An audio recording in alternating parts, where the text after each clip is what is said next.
Hello there, everybody. Good evening or good afternoon, wherever you all are at. Najumu here, and welcome to Titanium Court, but not yet. Because there is some pretty cool news I would like to share with you guys, and it's up to you if you want to actually like go for it or not. But let me just say first, if you just check the Twitch page for just a little bit, just check the Twitch page for a little bit, you might see something there. You might see something a little different. You might see something that wasn't there before, but now it's there. Also, hello Kaba, hello Rayquaza, hello Kirby, hello yeah, who else? I actually mentioned everyone. Yeah, I mean, you can check it. You can feel free to check it. It's a little bit different now. We want to know why it's different? Because we have Twitch monetization available right now. That is right. Despite not having affiliate, despite not having a partner, apparently now they've enrolled it to everyone. So now everyone manages to have monetization on Twitch, and so we may as well actually go for it here. But yes, we do have Twitch monetization. That means we have alerts, we have bits, we have emotes, we have bits. I think I mentioned bits again. And we have redeems. That's right. We add redeems as well, and hopefully I'll be working on the point redeems in a bit. But let's look at here. We have emote tiers, and they're already available. If you are even if you are not subbed at the moment, you have 3 emotes that you can use right now. Actually. You have the smile, we have the sweat, we have the wave, and then if you manage to sub for the first tier, you manage to get the heart emote, the thumbs up, the big Omega Lol We have the smug face and we have the angry face. And I know we probably won't see the tier 2, but there's a tier 2 sub right there. And yes, these are exactly the same emotes that are also on Discord and that have been illustrated graciously by Daku, who you can find him at Koizumi_Arata on Twitter. Yes. Yeah, so these are available. Also, we have a bunch of alerts, right? So if someone managed to sub, if someone managed to gift a sub or anything like that, we have the dinar emotes that have been also illustrated by Alder Sky, right? She also did the character design for Dinar as well. So yeah, we have everything ready to go. Hopefully, I'll try to get the alerts here. Let me see if I can get that to work. Yes. Okay, we should have it here. Yeah. I think we can actually give it a little bit of a test if we could. Let's see. If we have, for example, we have, let me see, where can I find this? Ah, there we go. Yeah, if someone, yeah, let's see if we could actually, yeah, there we go. Oh, damn. Okay. That was pretty loud, but it's fine. We also have, if, for example, we have multiple, like, subscriptions, resubscriptions, we have this. Yeah, right there. Also, when it comes to gift subs, this is also done by Daku, by the way. I forgot to mention that, but there is something like this. Yeah, that's pretty neat. And for bits, I didn't save, I guess. It's fine. We'll probably do that later. But yeah, these are just a few examples for what to expect when it comes to the alerts. But let me actually post the emotes here in the chat. Let me just post it over there. Let me see. Do I have all of them here? Hold on, just give me a second. And they should all be here. Yeah. Yep. Let me just put them in here. I just put this twice. Yeah. But there, you see them in the chat right now. So yeah, it's you can feel free to use them whenever you want. You do have like 3 follow tier emotes. So if you don't want to sub, you can still use these emotes if you want to on Twitch. But here's the thing: if we hopefully manage to get membership on YouTube, I'm thinking we're gonna probably go for something a little bit different when it comes to the emotes, so that it makes it a little bit special, you know? To make it a little bit like extra, like you feel like, okay, I probably just want to go for both or just one of them. So yeah, that's pretty much it for the announcement, right? So yeah. Emotes ready, subscriptions ready, alerts all ready. Hopefully we'll manage to add some point redeems for anyone who wants to, like, you know, redeem points in order to have, like, you know, funny sound or something like that. It'll be available as well. Yep. But yeah, let me just close this, and yeah, I guess that's pretty much it. That's pretty much it. Now, let's head off to the game, shall we? And oops, this is still up there. Let me get rid of that. Yeah, there we go. Let me bring the game up. Why do we have this? Because the resolution is a little bit different here. Let me go back. Oh, okay. So this is Titanium Court, which is a match 3 game, which is apparently pretty weird from what I've heard. Yeah, apparently it's pretty weird and it has all sorts of weird stuff. So we will actually see how this actually works, shall we? All right, let's get to it. Did I unmute? Let me unmute this. There we go. Okay, let's start. A man steps on stage and taps a microphone. Good evening. Before we begin the game, there are a few announcements. I already did my announcements, though.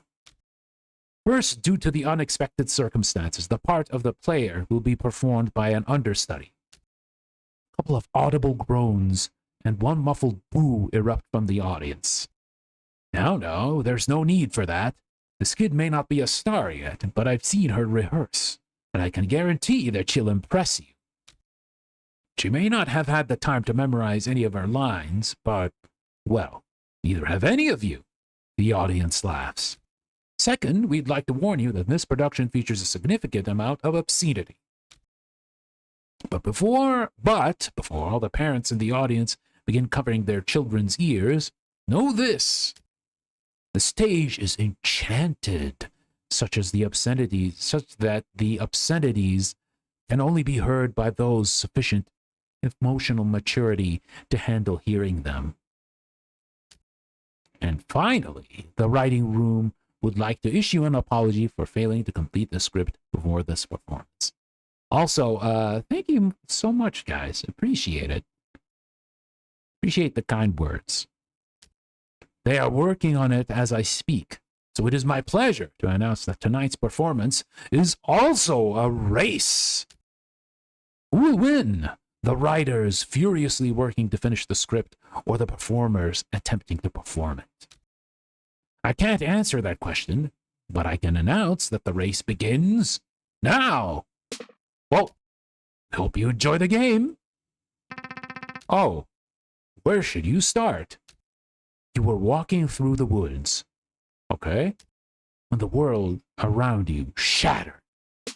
Whoa. Huh? This was both alarming and inconvenient. Oh my god, what the hell? Uh-oh. This is some Dark Souls music. And this is very loud. Let me lower the audio. Damn. Isolated on a lone stretch of ground, you were transfixed as a broken landscape begins to rearrange itself. Is the game music louder than me? Let me actually lower the game sound a bit. Yeah, there we go.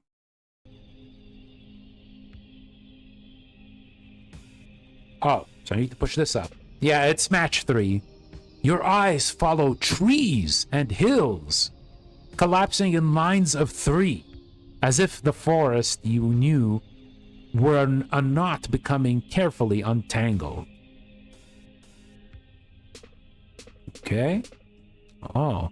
You dared not move from your position as the ground beneath your feet quivered in anticipation of shattering further. Okay. Wow. You passed the time this way for who knows how long. Sure.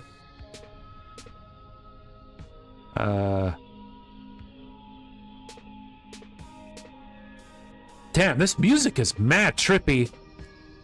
Until the court slid into view. At first, you weren't sure you could trust your eyes. But there it was, a great shining structure among the roiling landscape. Something stable and enclosed. Shelter. You kept your eyes on it, hoping it would draw close enough that you might peer inside its windows.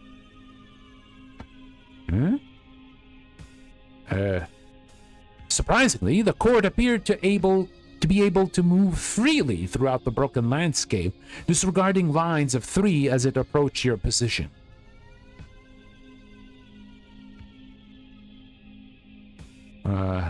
Okay. And just as it came near, the shattered landscape lurched. With little warning, the forest snapped back together as if someone had pulled the knot of reality tight once again. Oh. Except by now, it wasn't the forest you knew. It was hardly even a forest. You stood stretched and began the hike towards the court.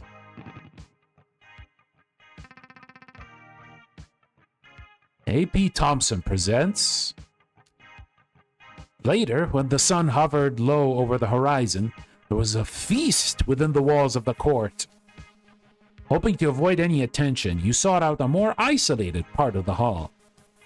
An empty table near an exit where no one would pay you much mind. A sound plan, except... The hall was soon overflowing with people, and your table was no exception. The young man seated to your right began engaging you in idle conversation. The weather, how you found the meal, the role of the individual in a society, how you preferred to make your bed, those sorts of subjects. Eventually, he inquired about how you came to arrive at the court. Which answers my question quite thoroughly, while raising many more, he says as you conclude your tale. But, forgive me, you haven't actually finished your story, have you? You admit there's a bit more, though you have yet to make sense of it. Uh-oh, well, what is this? The people within the court were earnest but awed. After your arrival, you attempted to get some answers about your whereabouts and the strange circumstances outside, except... They spoke mostly in riddles and nonsense, didn't they? They did. Let's find out where you are. Okay?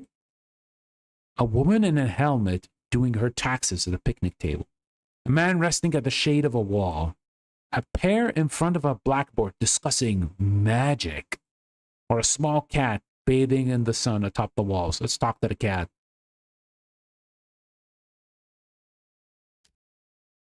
Said a small cat. Meow. Ah, your questions are numerous but inconsequential, where they overlook the current crisis. Damn, you translate all of that? Meow. What crisis? Why, the crisis whereby my dinner is late.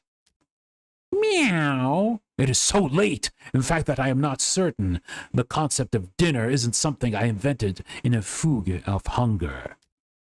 All the other societal issues are mere trivialities in comparison to my plight. Please, stranger, might you fill my bowl, thus ending this ravenous standoff? A woman behind you laughed. Oh, don't listen to him. He's been fed twice today already. Next, you... Hold on. Are you seriously going to tell me about every individual conversation you had in excruciating detail? Yes. Yes, you are. Because if he lets you proceed uninterrupted, he'll learn that many of these people played in part of what happened next. Fine, fine. All right, next. A man resting in the shade of the wall. Let's talk to him. Said the man. Whoa, pal. When you ask me any questions, you gotta know my deal. My deal is that I can only answer questions you haven't asked.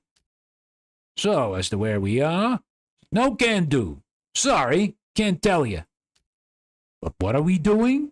Oh, man, we're a court of fairies on a quest to find our missing queen. He looked to both sides, then said, So let me know if you see her. Just don't ask me where she is. What? These people don't look like fairies to me. A woman in a helmet doing her taxes at a picnic table.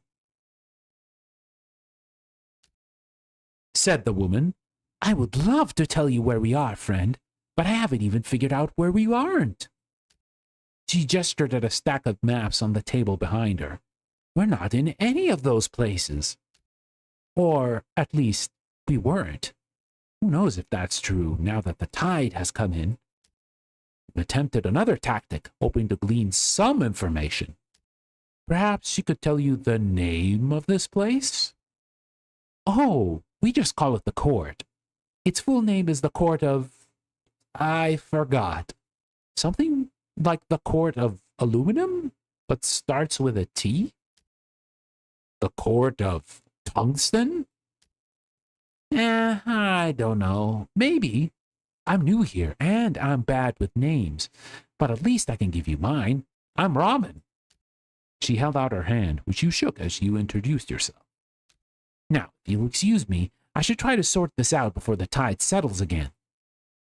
All right, now it's a pair discussing magic. There appeared to be a seminar of some sort taking place in the courtyard. A seminar on magic, if you understood the text on the blackboard correctly. So, okay, first you take a metaphor, and then you stretch it really thin, right? Right. Like, really thin. So thin you forget its original purpose. Then you inflate it. Right. Just inflate the metaphor. I prefer to use my lungs for that. Then, as it's inflating, you twist it like, hang on, like so. You still following? I think so. And, hold on. Ta-da! There! It now resembles a dog. A delight for children and such. Wow. So, they just taught him to make a balloon animal. Cool. Ah, okay, so what happened to the metaphor? It's a lovely little balloon dog now. I see. They seemed a bit busy, so you left them to it. So what now? What did the outside of the court look from atop the walls? Finding no immediate answers inside the court, you moved to the top of the walls and looked outward. Perhaps there was something you could see from this vantage that would shed more light on your situation. To the contrary, conditions outside the walls were even stranger than they were at the time of your arrival. The rest of the shattered landscape had now melted away. The court stood alone amid a void. But not for long. Like a rush of water, new surroundings began to surround. Oh, more puzzles! Much of the new typography was familiar to you. You can identify fields, water, woods, and hills. But there was something else to see. A menacing group of other courts were also part of the landscape. You are not alone in these courts. Someone shouted, "The war! The war! The war is here!" Someone else, "That can't be. Puck said no wars until we fight the queen." Then perhaps he should explain that to them. Surrounded by the enemy on all sides, and bereft of an obvious course of action, the people of the court began to pray. A man stepped forward and offered the first prayer. I genuinely wish no harm upon our enemy, and I merely pray that they would fade into obscurity. Okay? Wow, I didn't expect that to work, but thanks. The woman named Robin offered the next prayer. My notes are quite clear on this. Prayer does not work. All right, take care, Kaba. Thank you for coming, and thank you for the well wishes. Our time is much better spent steering the court. Remember, their soldiers cannot cross water. You should try to take shelter behind a moat until the tide comes in. There! Now that the river protects us from nearly half the field. Hills should also slow their advance. So for my next prayer... But the next prayer did not belong to Robin. The next prayer belonged to the cat. Meow. So as long as we're making demands of God, then my wish as ever is to be fed. Yes, feed him. Psst, hey, probably didn't notice. Something happened over here. What happened is, by matching fields, the court has just acquired more food. Similarly, other parts of the battlefield can be matched to earn a water, logs, or... None of these fairies in the court will tell you this.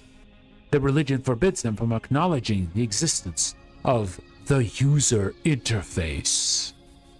But I am a secular tooltip. I fear no god. I will do my best to provide you with this vital information.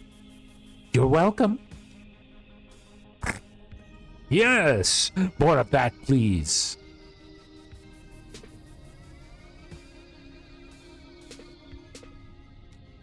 Robin then bemoaned the loss of the moat. And we face even more of the enemy than before. Why do I bother? Scholars at the blackboard now chimed in. We've identified the most strategically sound location. This spot right here. If we just steer over there carefully, we should be fine. Sitting pretty. But Robin interjected. Stop! Look at the clock. It's almost low tide. We have time left for only one more move. Hello again. So the clock and the time Robin alludes to is in fact this unassuming progress bar at the edge of your vision.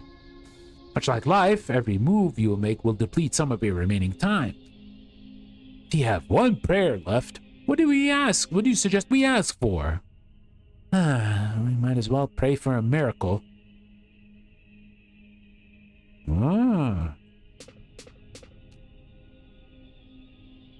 Well, that's a start.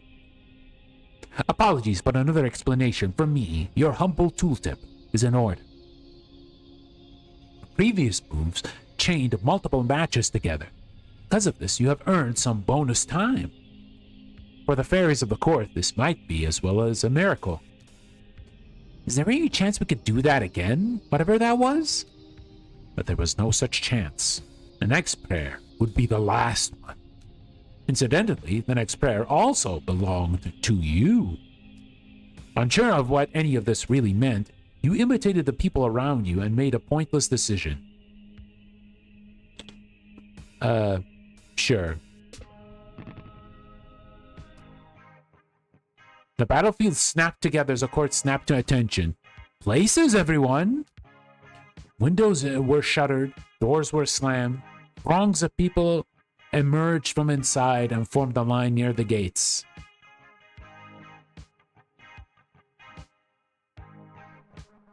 A tap on the shoulder. One of the scholars. We could use your help in the dressing room if you have a free hand. Along with the scholars introduced to you as Hop and Skip, you sorted through a large pile of costumes, props, and weapons. Check the tag on that, would you? Make sure I put that together properly. Okay. Click and hold. Farmer, working fairy, gathers food from the fields. If it looks correct, feel free to hand it out. You handled the bundle of farmer's apparel to the first person in line. Unperturbed by the idea of harvesting wheat in the middle of a battle, they whistled as they marched out of the front gate. Now do it again. Now see if this fits anybody. Soldier. You handle a bunch of armor and weapons to the next person in line. She tested the weight of the weapon in her hand. I haven't received any training, so I'm just planning to hit anything that doesn't belong to us. After this minimal preparation, the scholars considered their work finished. I'd place our chances of survival somewhere near abysmal, but I'm afraid this is the best we can do. A small mercy at least, that the Queen is adhered to witness this. And so he waited with the others for the battle to commence. Hello, I must pester you one more time before I take my leave. Observe, this is the undo button. Use it to change your mind as many times as you wish before starting the battle.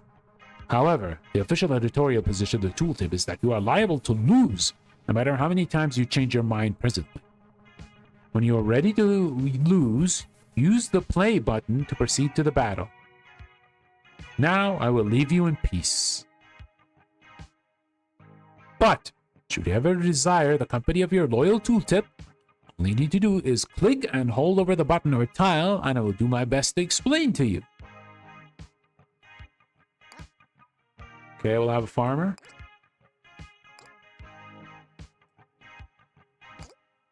Okay, let's go. Commence battle? Yes.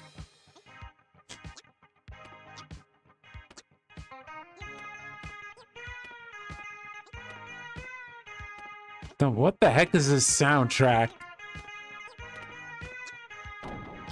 Oh my god, a baseball bat! Oh. Okay.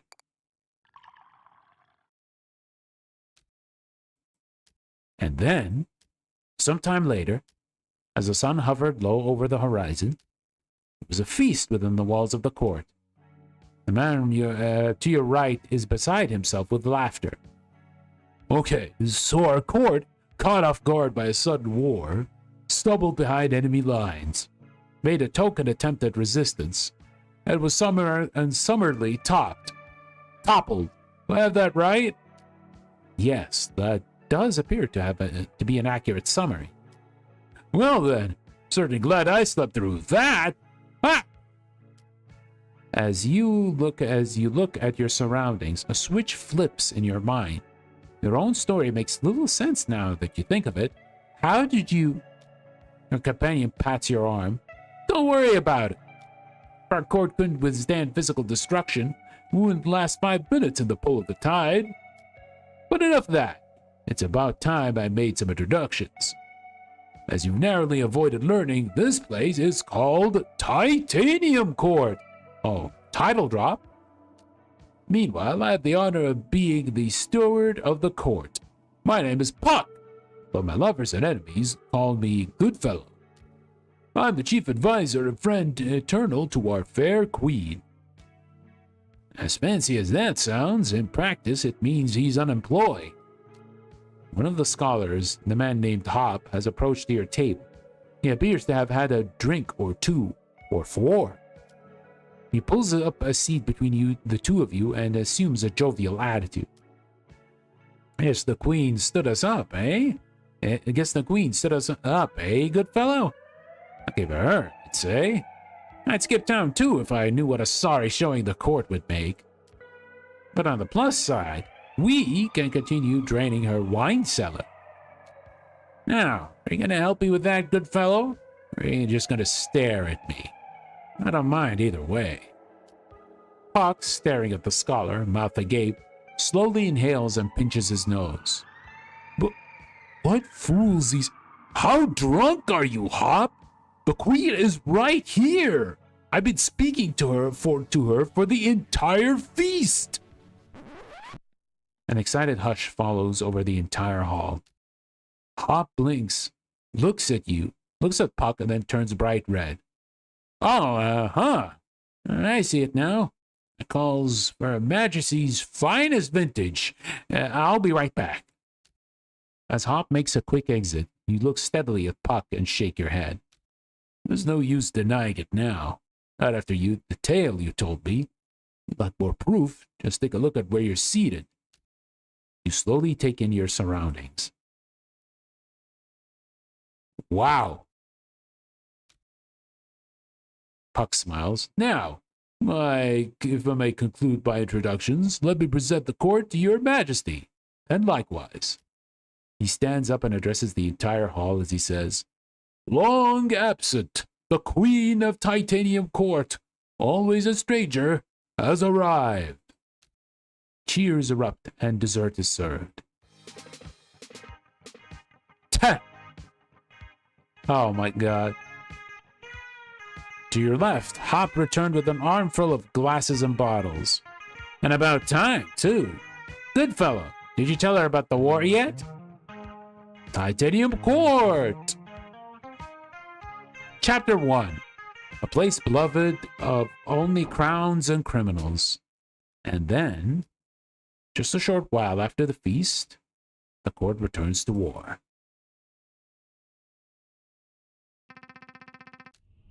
You're in charge of the war now, Your Majesty.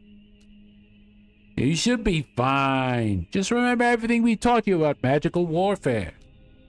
Blinking slowly, you remind that at this exact moment, they have taught you roughly nothing about magical warfare. Ah, good. He remembers quite clearly. High tide. When the field is broken, arrange it to your advantage. Consult the ever-changing map. Oh. Okay. You don't know what any of this means. Inspect your available units? Yes.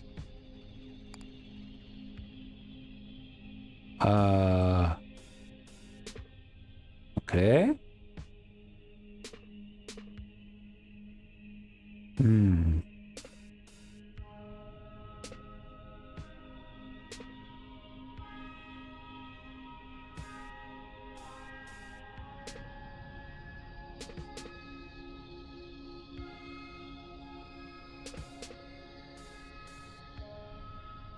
Okay, let's see. Which one are we gonna go for? Probably this? Maybe this one? Low tide. Make preparations for battle.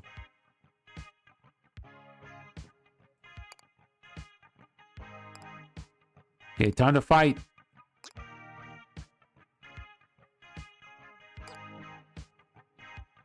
Yeah, we don't have enough food. God damn it. So we need 3 food, 1 log, and 1 other material. Alright. 1 soldier. Let's go.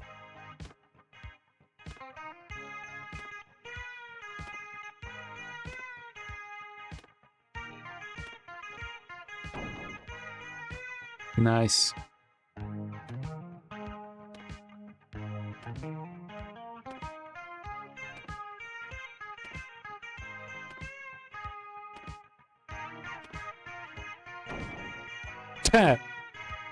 These animations look funny. Oh, there's a referee. Well, having now achieved some kind of victory in the war, you wonder if someone in the court might help you return home. It would be our pleasure if you can show us the way. Also, that was only one battle. There are many more to come if my notes are to be trusted. Okay, well, if you understand this map correctly, it's even a map. There appears to be some sort of signage just ahead. Perhaps if you reach those signs, you'll learn more about where you actually are, along with how to get home. And to reach them, we merely need to be swept forward by the tide, as we have been all along. Convenient.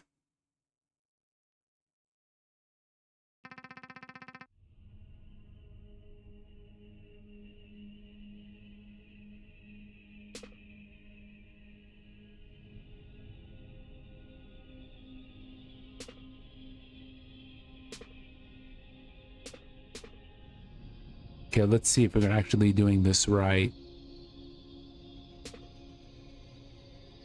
Yeah, we need logs.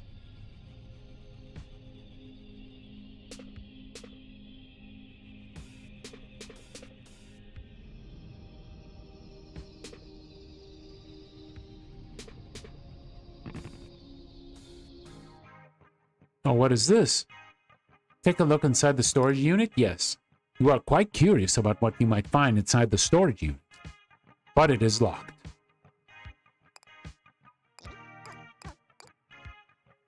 Okay.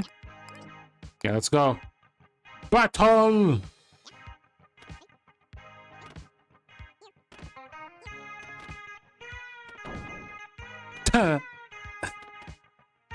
It's a slam dunk. A random image of a cat.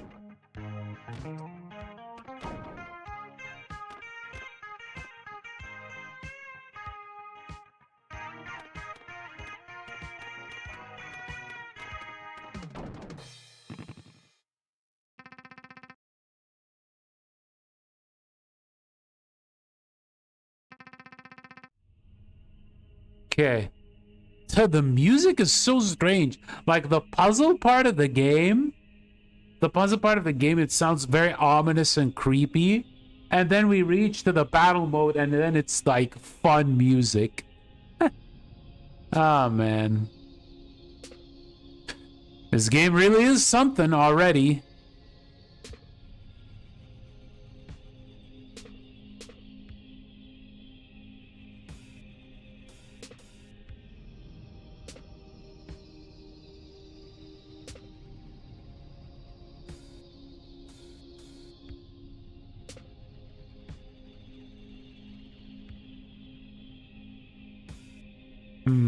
Which one should I go for?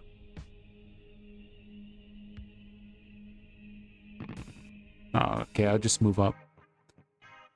Okay, time for battle.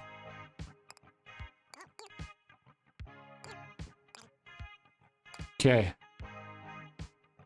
Battle!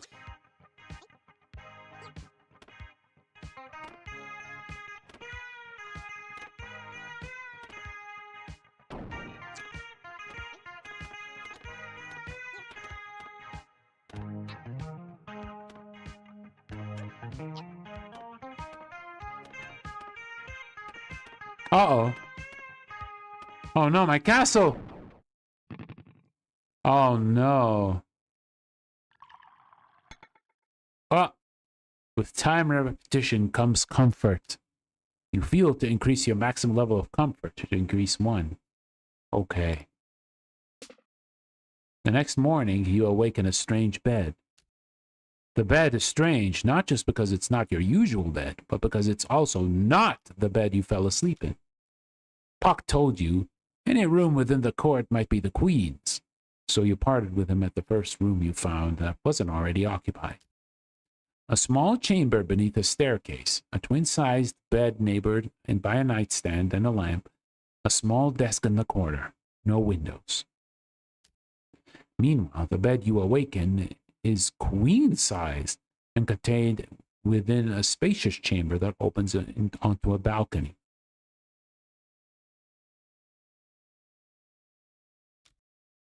The balcony overlooks the courtyard of your new home. It appears to be roughly 5 stories above the ground. Your bedchambers. What should you do here? What is this?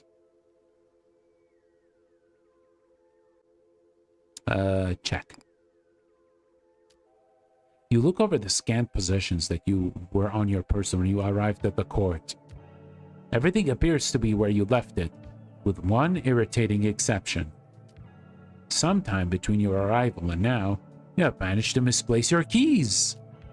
In a way, you suppose you also managed to misplace the locks those keys are intended for. A mystery, admittedly, of much greater concern to you than the missing keys.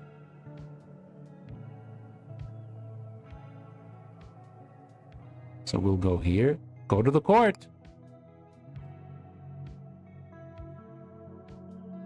What do you do here? Turn to your office, investigate the dining hall, or wait, there's a man called Puck. All right, let's investigate the dining hall.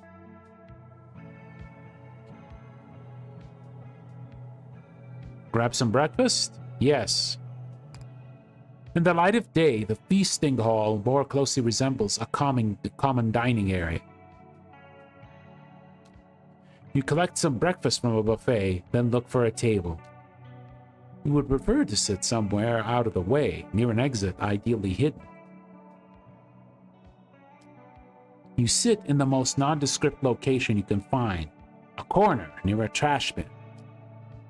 Before you finish the bite, a whole host of fairy courtiers arrive with their meals and sit with you. They make idle conversation and a few honest attempts at answering your myriad of questions, none of them successful. As you complete your meal, you idly note that your table is now the most lively and boisterous table within the hall. Yeah, I think it's still a little bit loud. Let me just lower it a little bit. There we go. You also note idly that despite his assurances that he would not answer all your questions, the man called Puck remains nowhere to be seen. As a result of eating breakfast, you get a small bonus. You get 10 food.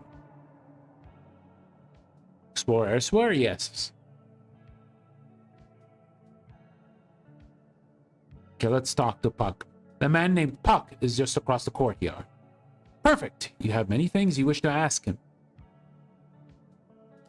Yet, as you draw near, he quickly exits the scene. You might be imagining it, but he seemed to retreat the moment he saw your approach. Turn to your office? Yes. What should you do here? Go to war? Look at the window. There are some dogs catching frisbees in the courtyard, just out of frame.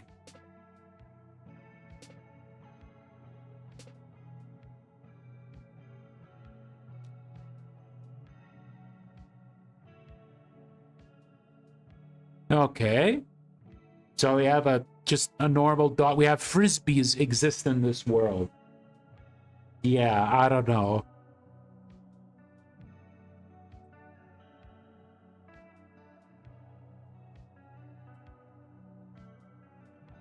Go to war? Go. Go to war once more? Yes. After the breakfast, the court goes to war. And as you ready yourself, a question. Your Majesty, is the intensity of the war going to your liking? If not, feel free to adjust their thermostat. Thermostat. Maybe things may a little easier for yourself. Okay. What is this? Comfort. Start with basic income. Okay.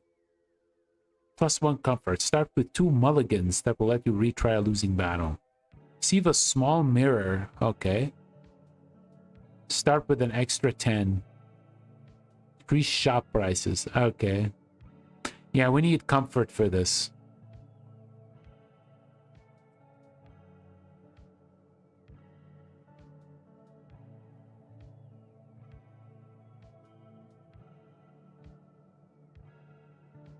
What is this? Can you actually scroll downwards? No, probably not.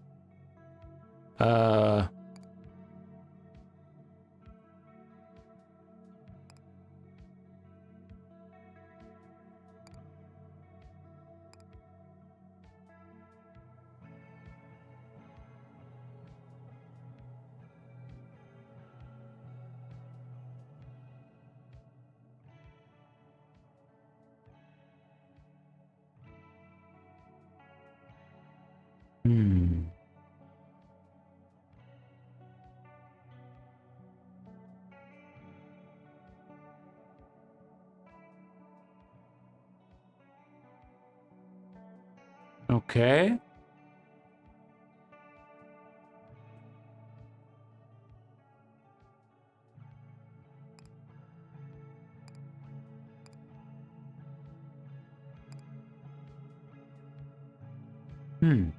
Can't I exit this? You have gained basic income.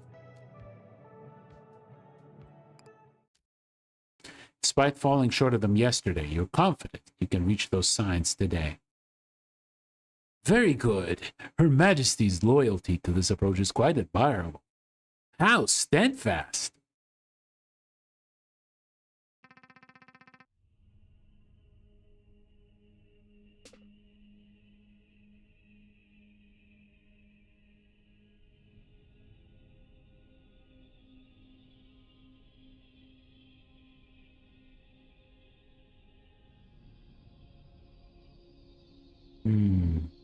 We need more logs.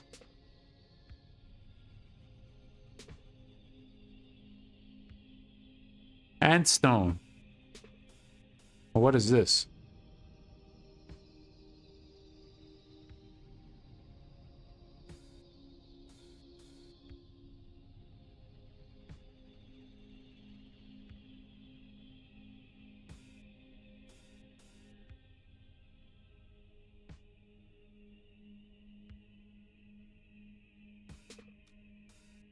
Your Majesty, look! There's a chest!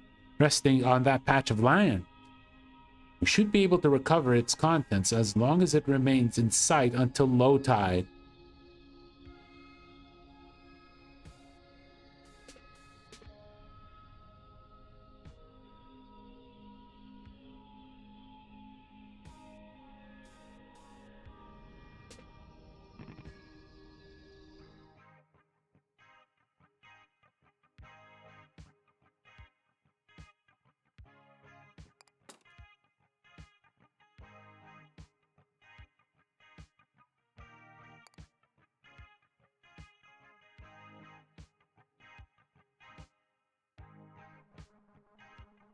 Let's see.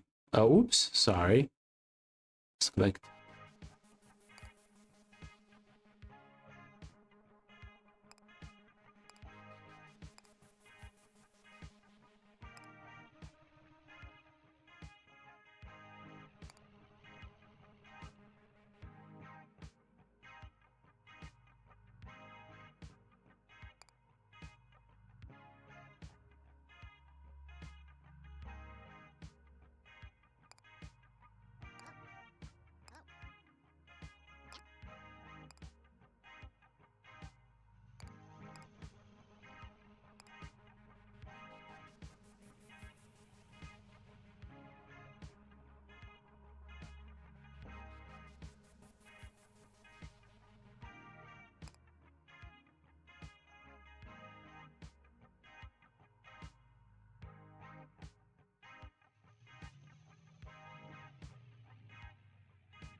Oh, defensive rock.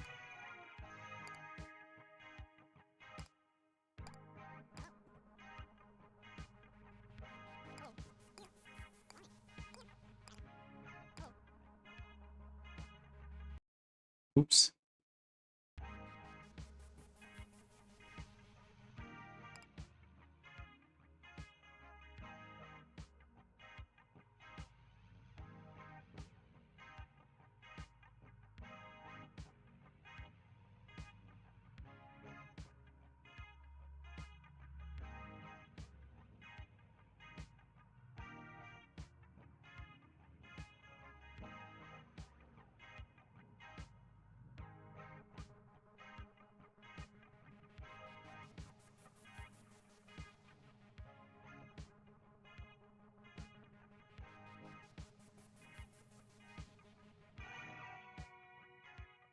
Hmm.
Let's see.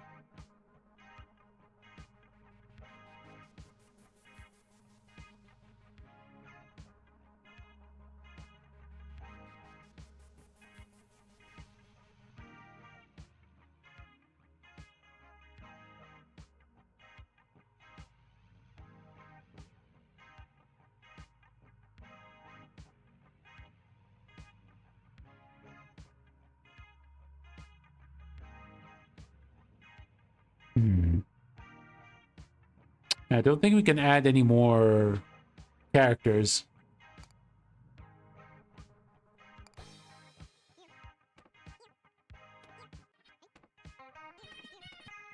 Oh, you can actually speed it up.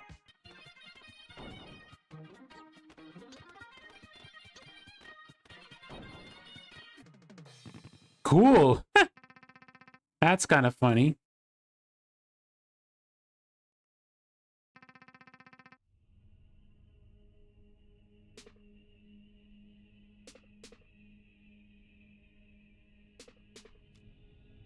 A tap on your shoulder. Robin points to a certain building in the distance. That's a time saver. Yep. Your Majesty, that shop is neutral to this conflict. We should strongly consider stocking up our supplies. Of course, that is only if it stays in view. If it disappears before the low tide, we'll have to wait until you pass another one.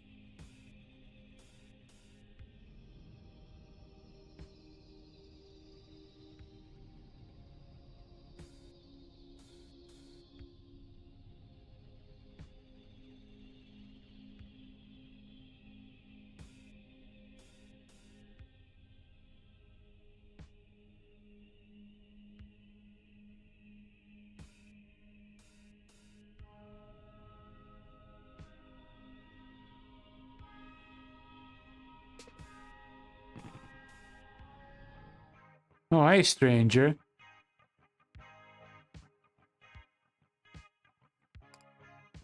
You call into the shop to learn more about what they have for sale. However, before you can proceed, the voice on the line stops you and asks you if you understand how money works. You understand how money works? Yes. How's it going? It's going well. Yeah. Did mention that a bit earlier that we have monetization on Twitch, so if anyone wants to, like, you know, wants to support, that'd be nice. But if you don't want it, then that's also perfectly fine. And we're trying this game, Titanium Court, which is a match 3 auto battler hybrid. It is certainly strange, I'll give it that. The voice sounds skeptical. Really? A lot of people think they understand the dollars when they're actually operating under some misconceptions. Thank you, stranger. If you're so confident, how about you tell me where money comes from?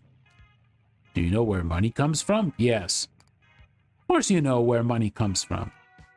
You observe that unlike the other 4 elements, or items, money does not simply materialize during the high tide.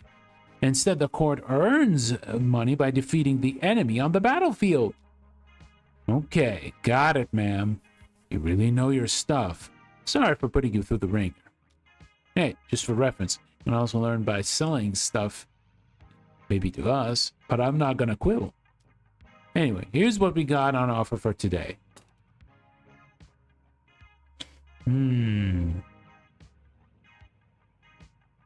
Knight. Yes. Centaur. Offensive fairy attacks enemies on castles stopped by hills.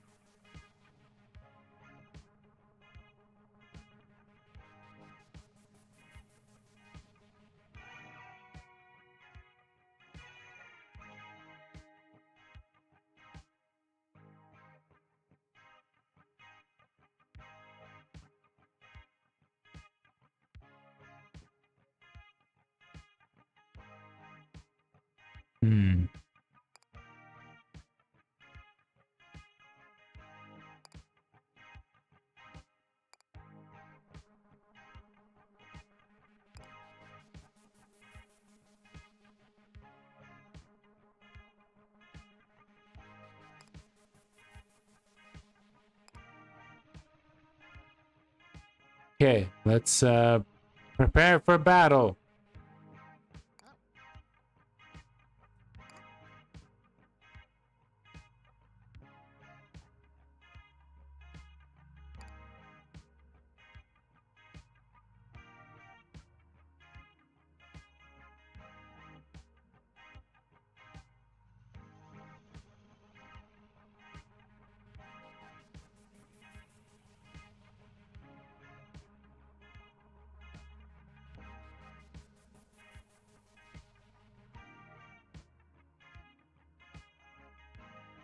Yeah, we don't have enough people.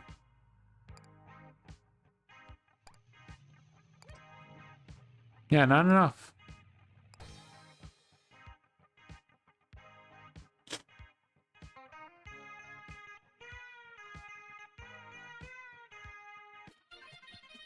Okay, go fast. Oh no, we died. It.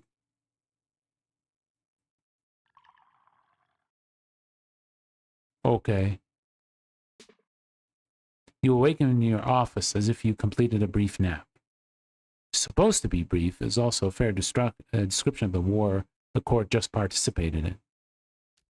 You know, maybe you should just get back to work right away. You remain a little bit restless after that quick excursion. Not sure if you're in the mood to socialize with your courtiers today. They do tend to go on and on. You're pretty certain that you won't miss anything if you return just to war immediately.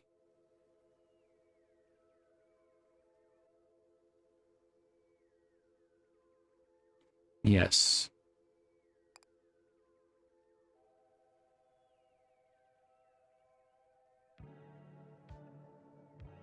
What is this? There's Puck again. Observe some of the paintings? Yes. How do you interpret this one? A fantasy of revenge. The subject is smashing his guitar, most probably out of a seething hatred for rock and roll. That is far from the truth. I think you misunderstand. I've heard it said that smashing represents his fervent passion for rock and roll. But how could that be? With his guitar smashed, surely he will find it difficult to participate in the day-to-day proceedings of rock and roll. You interject to suggest that the subject likely has another guitar at the ready. That the smashing might represent both his passion and his wealth of guitars. Her Majesty's theory is compelling, but the evidence is circumstantial. After all, this theoretical secondary guitar is not featured in the painting. How can we be sure it exists? Perhaps the artist painted it somewhere in that negative space I've heard so much about.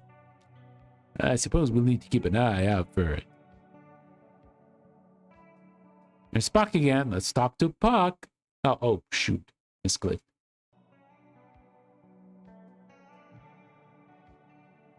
Talk. You spy the man Puck just down the hall. He does not appear to have noticed you yet. You're certain that if he had, he would have already be making a hasty exit from your presence. Now might be a good time to follow him and observe for yourself what duties your steward is performing in lieu of offering you guidance.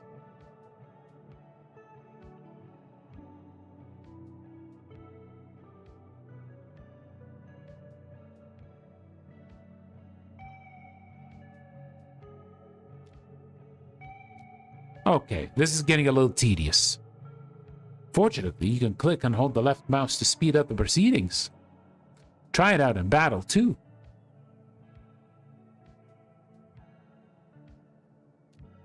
Now here's a part of the court you hadn't yet discovered. A vast library extends before you. Wait! You suddenly realized with some annoyance that while you were gaping at the scenery, Puck managed to slip out of your sight.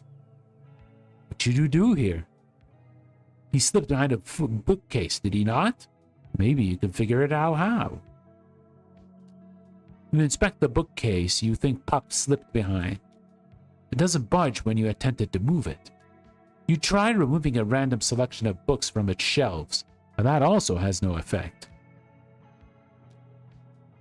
This is likely a waste of time. You're not even sure is the correct shelf.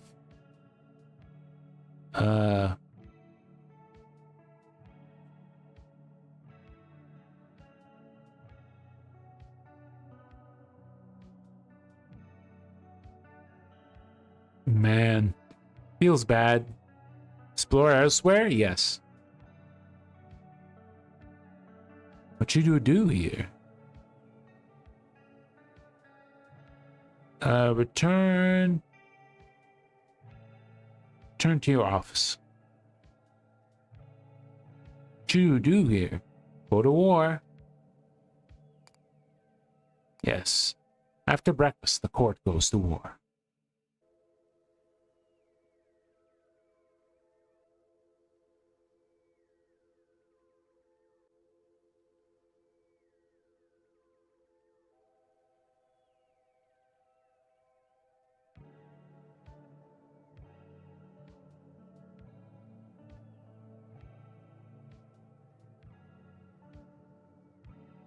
There we go.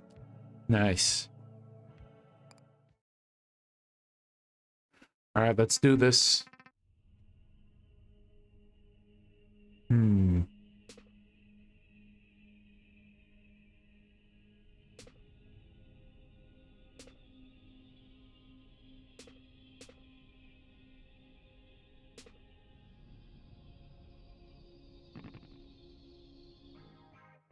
Well, that was weird. Gather all manner of trinkets, treasures, trifles, and toys.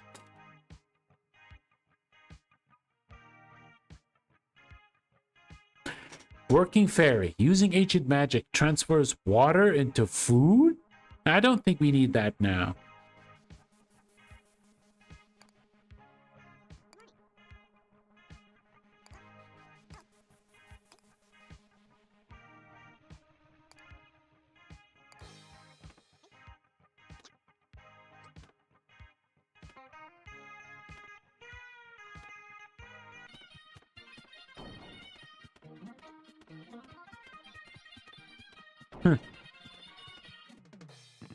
Dude, that's so funny seeing it go so fast. Okay. We're progressing well.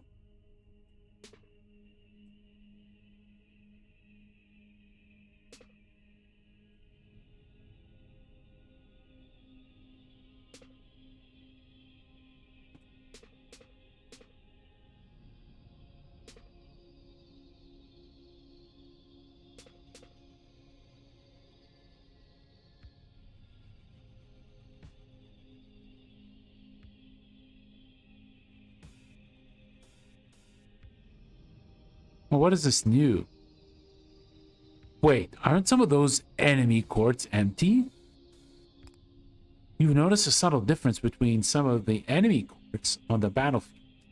While many enemy courts have soldiers prominently stationed outside their gates, there are also plenty of castles that appear to be completely empty. You think that you maybe assume that these empty castles will not attack the court during the coming battle. Yes, you can assume that. Additionally, when you can see when enemy soldiers will attack the court over here on the timeline.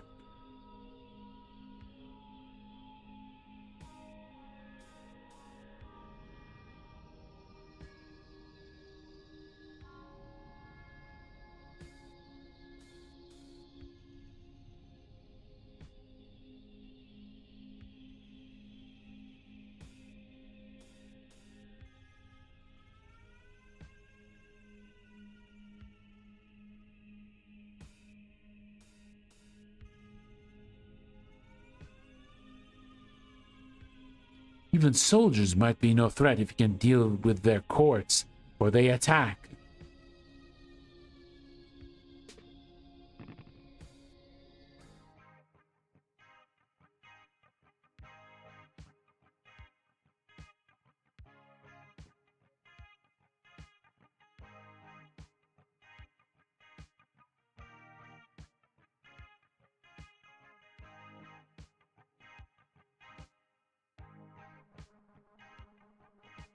Alright, this one? Oh, let's fight, I guess. Okay, let's fight. Speed up.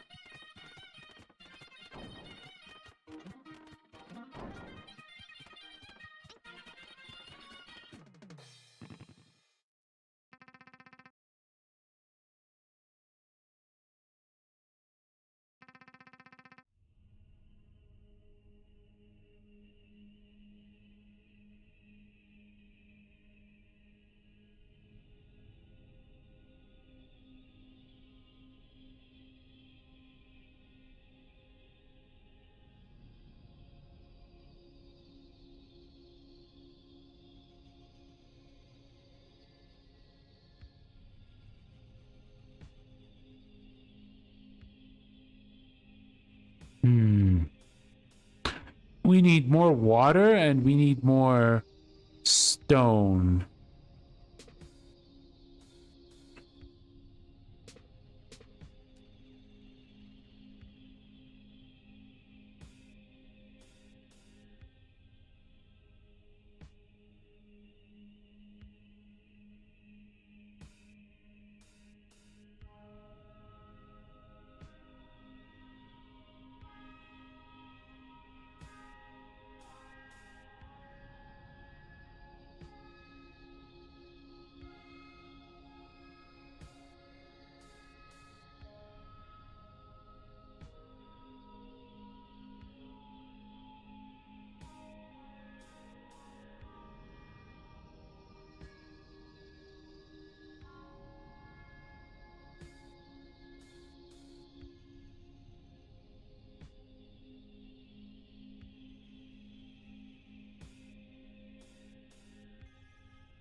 Another structure wades into view in the distance. Oh, you suppose this is another... Look, Your Majesty, a temple of market. You only use should you wish to pay your respects, as if it's mean, but on that.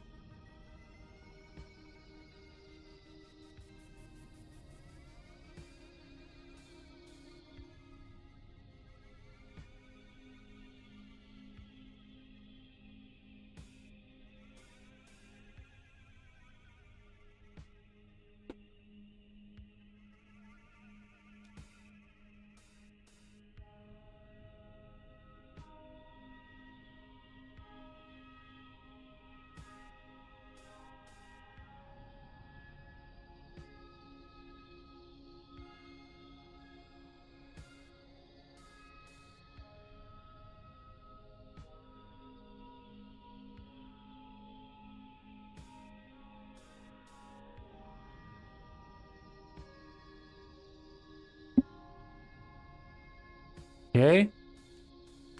Correct! Your brilliance continues to blind. Okay, so... Oh, this is a big one.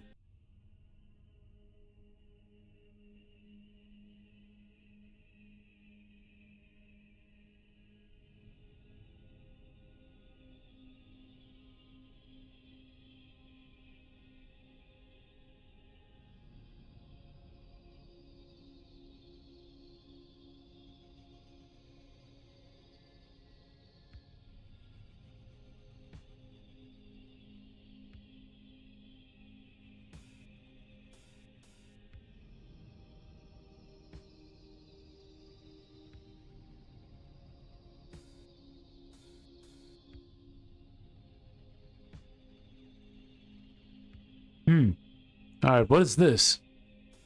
Is that a billboard in the middle of the battlefield? It's true. There appears to be a billboard of some sort among the scattered elements of terrain. You go to the other side of the walls of the court to get a better look. Says Robin. That thing gives me the creeps. Your Majesty, as if we're about to be sued just by looking at it. You agree? Might be best to look away, lest you draw some unwanted legal attention.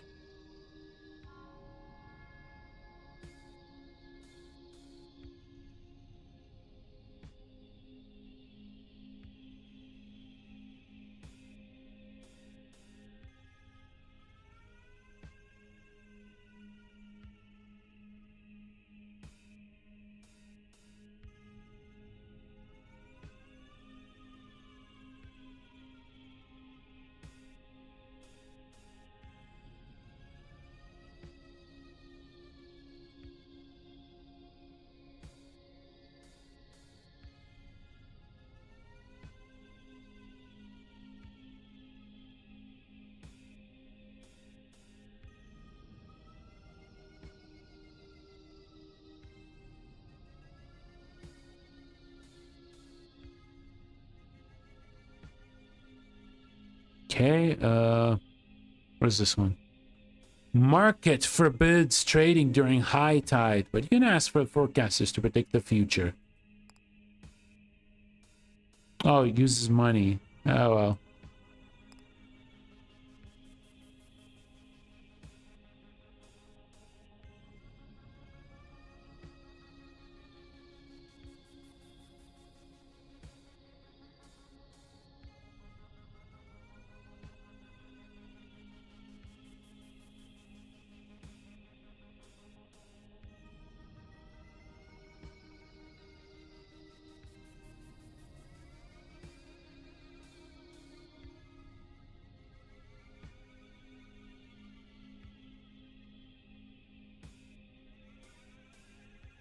Okay, we'll go here.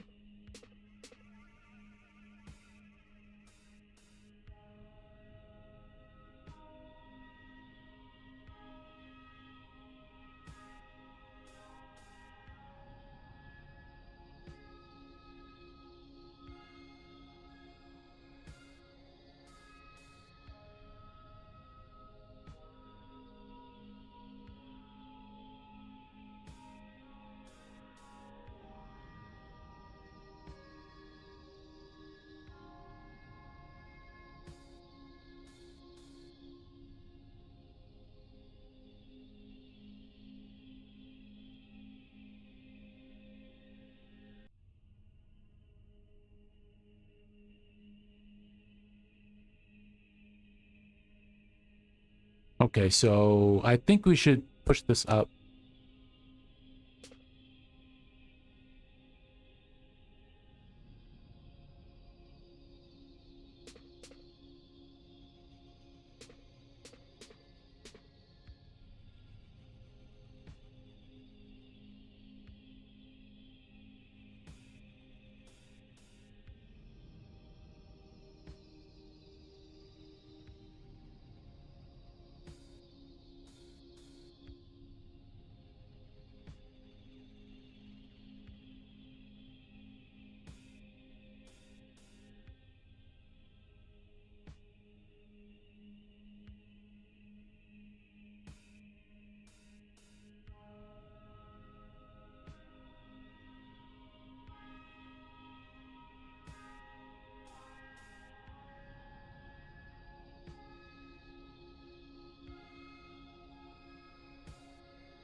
Okay, lots of thinking here in order to get the right one.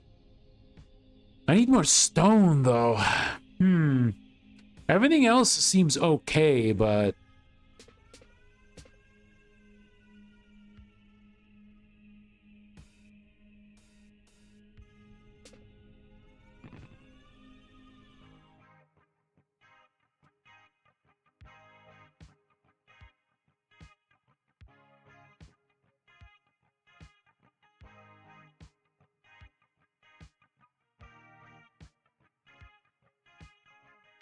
Okay.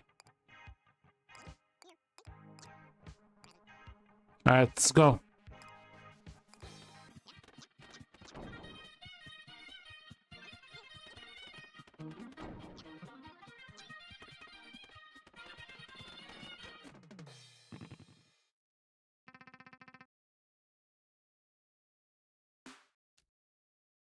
And now the court finds itself surrounded by catapults. To be perfectly precise, those appeared to be trebuchets. Given that trebuchets are a subcategory of the catapult, you don't see any reason why you can't call them catapults. Very well, Queen, I retreat in the face of your overflowing wisdom. What the heck? Strange building comes into view. As you observe it, the phone in your office rings. Yeah? Hey, Titanium House? Your Majesty, I'm calling from the Glass House. Yeah. We sell portions.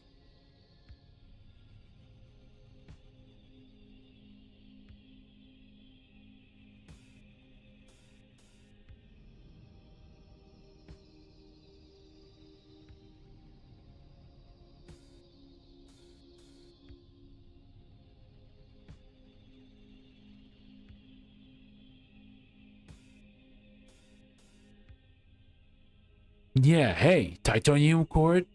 Your Majesty, I'm calling from the glass house. Yeah, we sell potions. As our name suggests, we firmly oppose the act of throwing stones in any and all forms. Therefore, we'd like to offer the full support to Titanium Court in your campaign against those stone-throwing trebuchets. To start, here's a pro tip free of charge. Hills will knock the projectile fired by any catapults. Just surround your coat with hills and you'll be safe. And if that doesn't work, we sell a variety of instant use potions that can help you deal with this threat. Give us a call sometime. Be happy to help. Like, who was it, Your Majesty? You explained that it was a telemarketer, albeit one whose pitch might prove useful.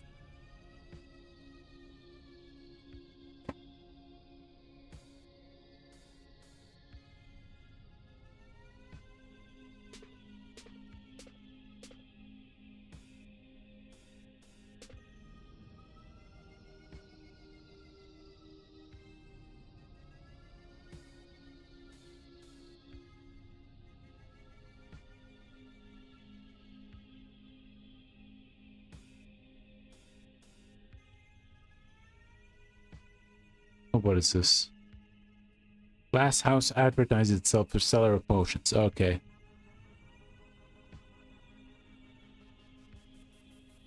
This potion of geology can make mountains out of molehills and other terrains. The potion is a flood insurance and choose a flood whenever it lands. A portion teleport. Ooh. Yeah, I'll pick that one up.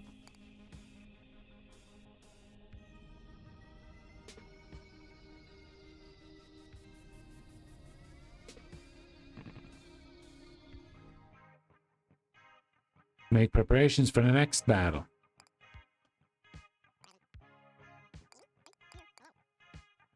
I don't have enough. Damn it! Alright, let's see how it'll go.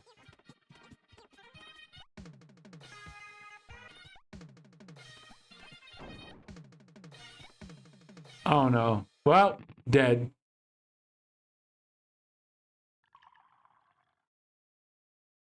Okay.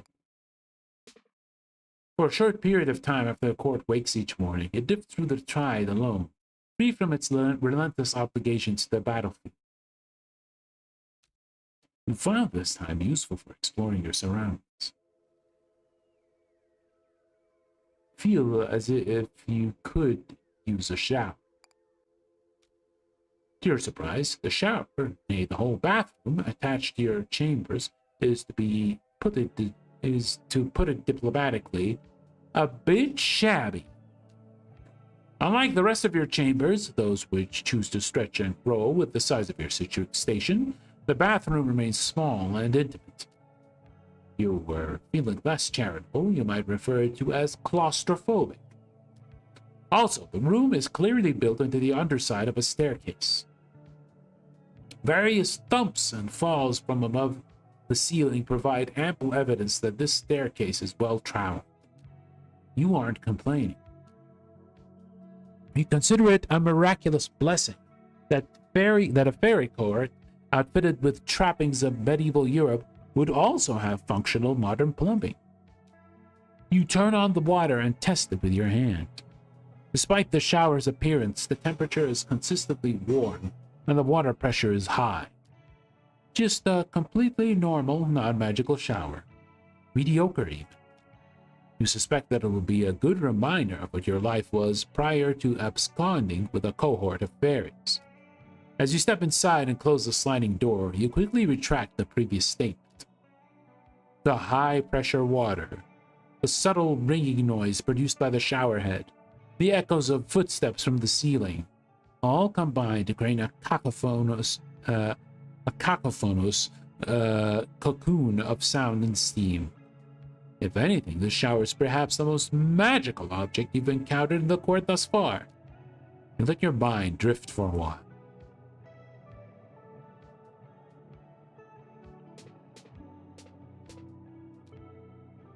You go over the short list of things you have learned about the court in the time of your arrival.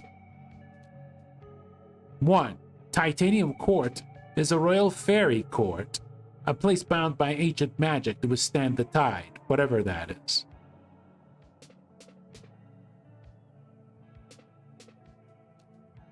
2. Magic totally exists, by the way.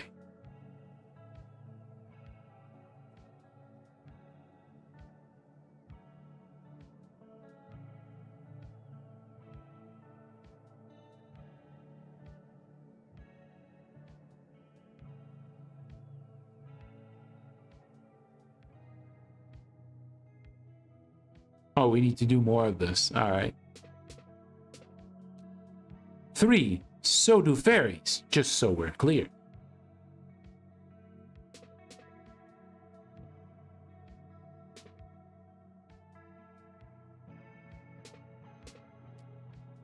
You are, however, not a fairy. As a person who has lived a decidedly unmagical life up until this point, you are instead a mortal.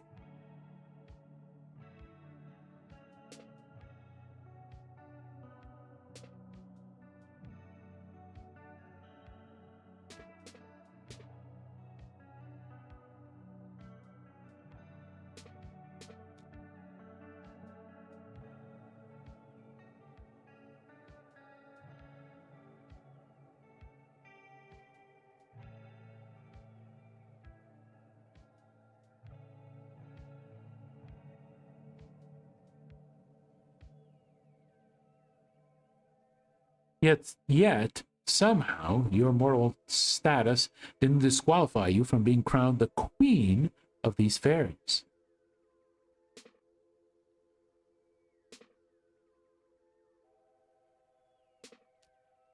In fact, so far as you can tell, nothing will disqualify you from this royal office, not even your own opposition of holding it.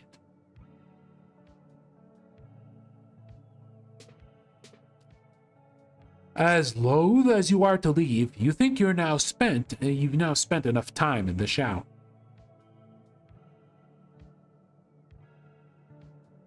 What did you do here? We'll explore the court. You hear the voice of the man named Puck somewhere nearby. Perhaps you should listen in? While exploring the library, you suddenly hear the voice of the man named Puck echoing from the floor above you. Yep, that's him, all right. You discreetly move to a location where you can listen in.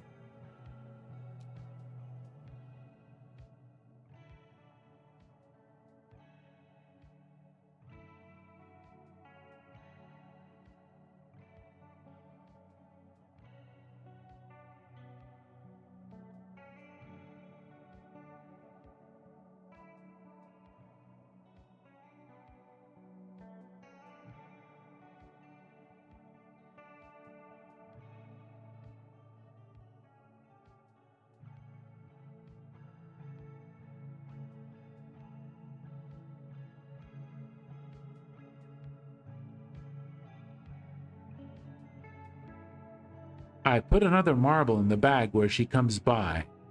That should keep the flow of events moving.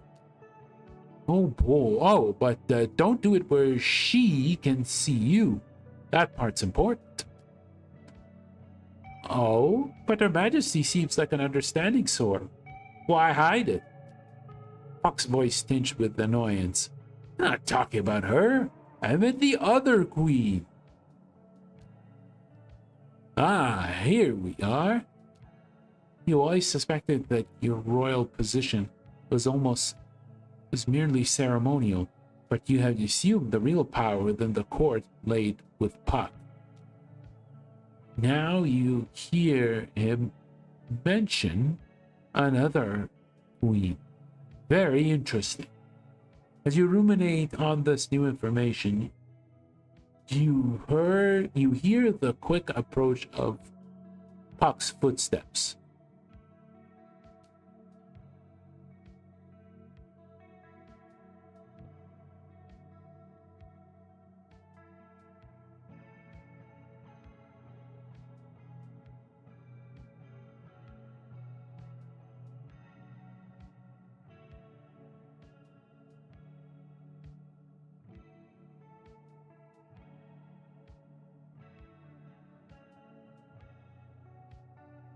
Just as he reaches the landing, you emerge from your place of ambush and take him by the arm.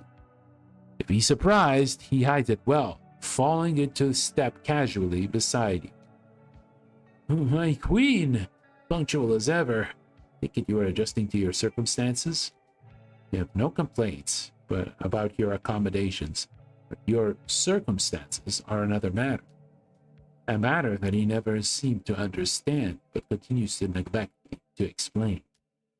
Puck laughs and hands you an envelope. I expect you find all of your answers here. Perhaps after a few degrees of separation, but here nonetheless.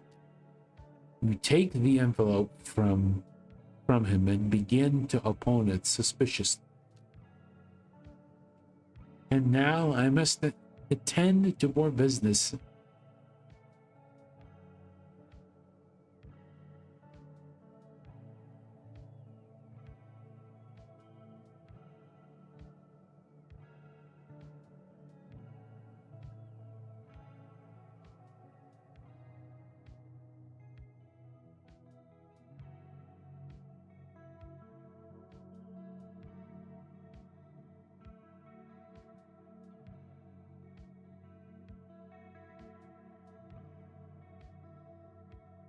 And now I must attend to more business in other wings. So I will take my leave. Before he can object, a nearby bookcase swings open, revealing a door that he quickly enters and shuts behind him. Again, it doesn't budge when you approach, nor when you jostle a random selection of books on the shelf.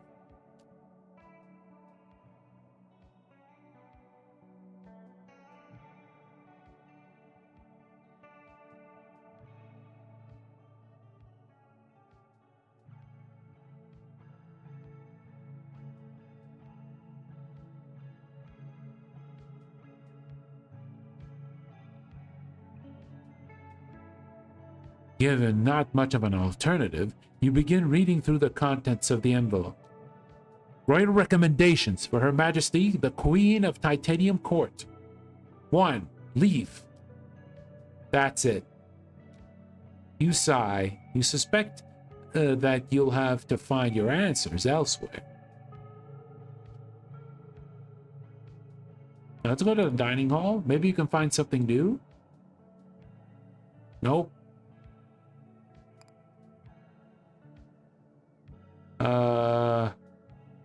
Yeah, what are we gonna do here? Yeah, just leave. Yeah, just leave. Easy. You just get out of here. Yeah, let's go to war. After breakfast, the court goes to war. All right, let's go.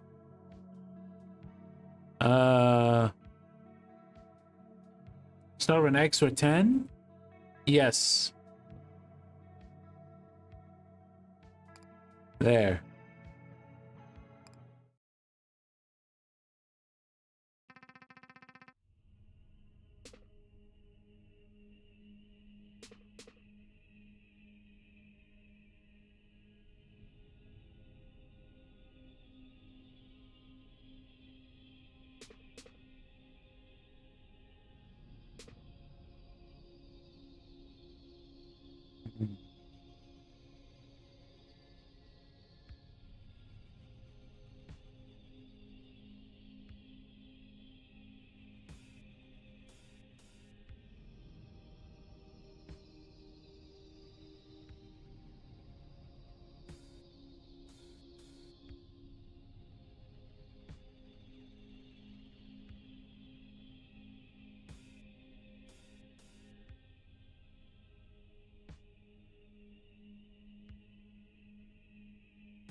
Hmm.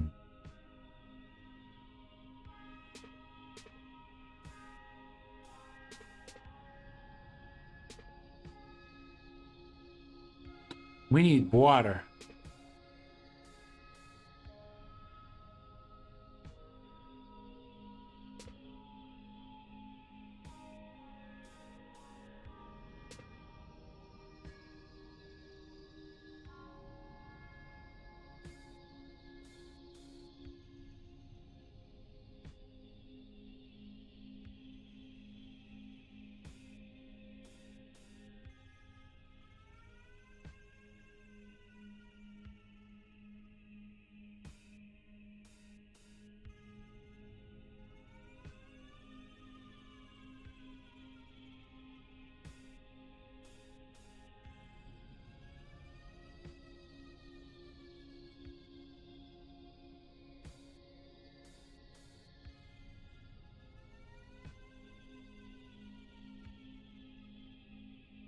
Let's see. Oh, hi, Pearl. Lurking? Okay. Have a good day.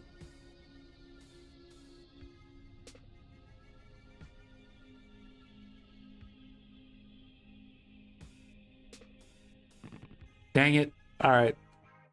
What is this? There's somebody standing on that stump.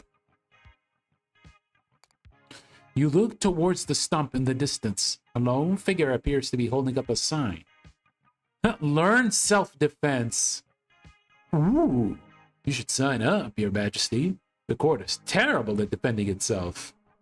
Yes. You suppose $1 isn't that much. You could spend it merely to satiate your own curiosity. You and your retune, gather around the stump, dollars in hand. Step right up. We'll start in a moment. As it happens, you aren't the only student present for today's lesson. That's right. I have the honor of being Sensei's #1 disciple. That doesn't mean anything, kid. Please stop calling me that. The instructor turns to you. It's your first time here, right? Let me explain how this works. Basically, for each lesson, I'm going to give you one card for self-defense, and then tell you how to use it. But the first thing you got to know is, I'm not going to always be here to give you cards. If you really want to defend yourself, you're eventually going to need to find your own cards. Question, Sensei. Where can we find these cards? Haven't you been coming here for years, kid? You tell me. Sensei's answers possess so many meanings.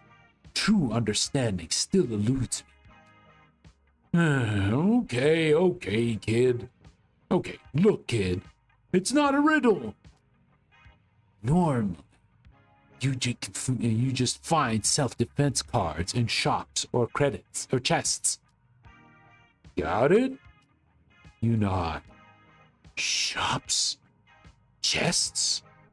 Anyway, why don't you start by choosing a card?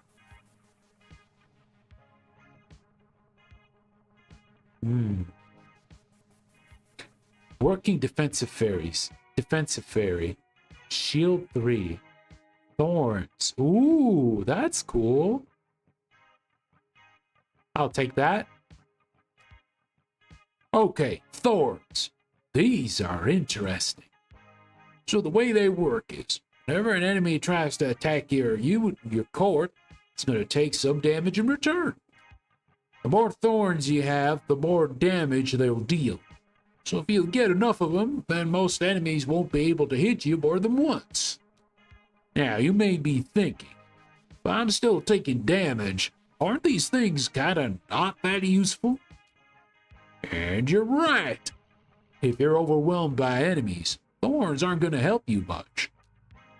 But where they really shine is when you got one of those enemies, one or two enemies positioned to attack you early in a battle.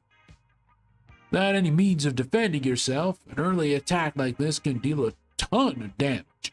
Might even be fatal. But when you have thorns, there's an upper limit to how much that kind of early strike can hurt you. One last thing about thorns. They're a passive tool.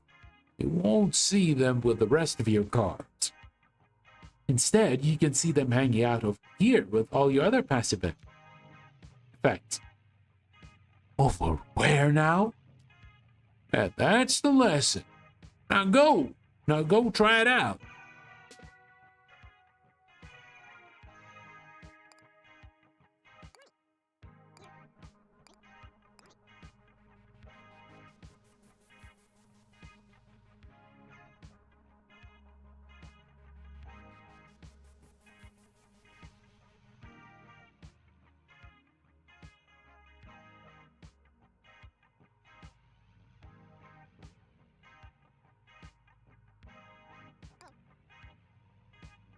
Oh, let's undo.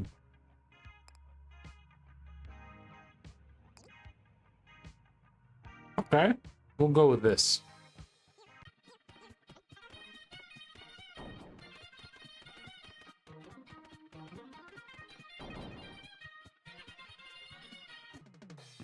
Nice.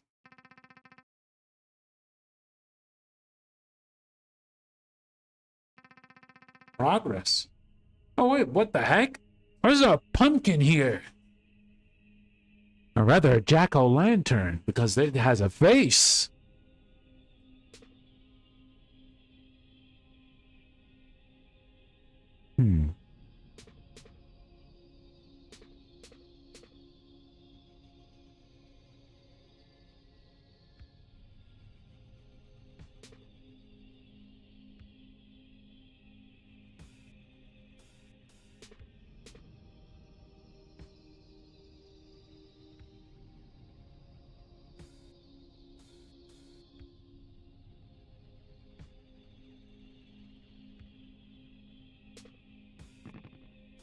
Okay, let's go to war.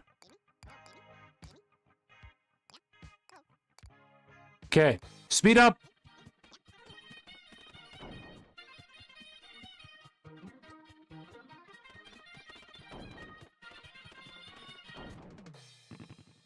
Nice. Getting a decent amount of money too. Okay, progress. Oh, what is this? A billboard. Okay.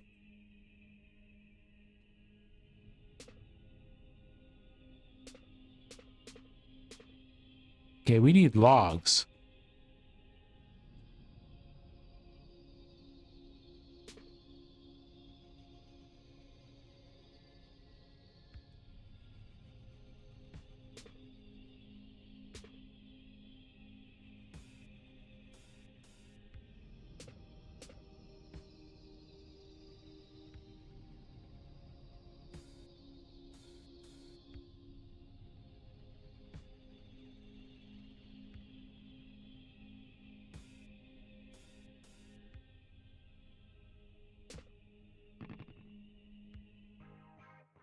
Okay, what is this? There's a new billboard on the battlefield.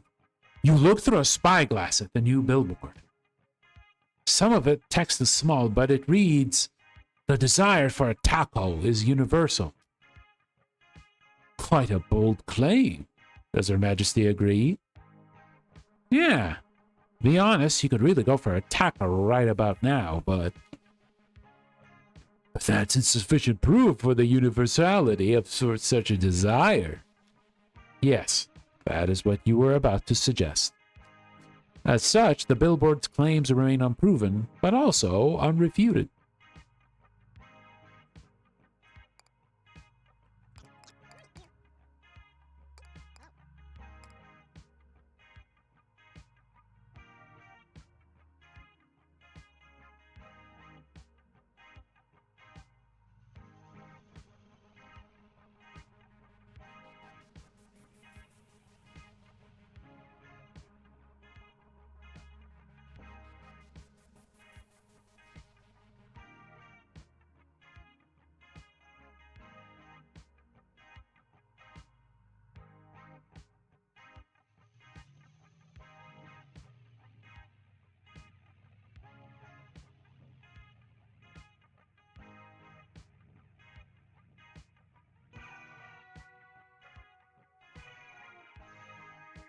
Yes, come into battle.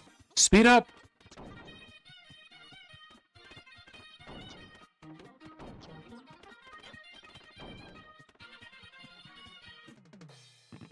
Nice, we survive. The court once again finds itself surrounded by big catapults.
Yeah, we're out of logs.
Okay, seller of potions. What could we buy?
Is there anything I can buy?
Okay.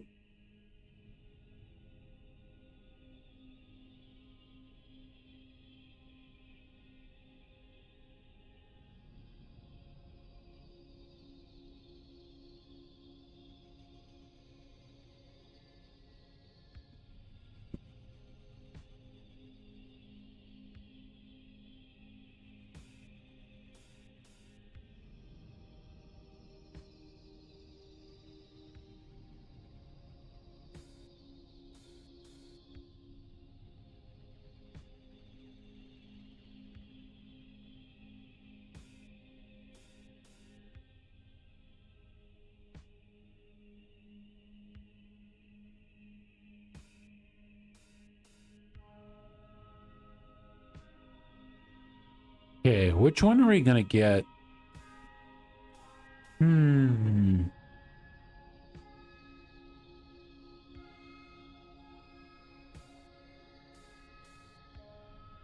we do need more food though. But this looks nice. Oh, we don't have enough. Oh well, we'll buy this one.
Want to set something on fire? Our portions are alarmingly capable of doing just that. We can't do that. All right, let's do some more.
Uh-oh. We have different, different narratives? Let me see. All right.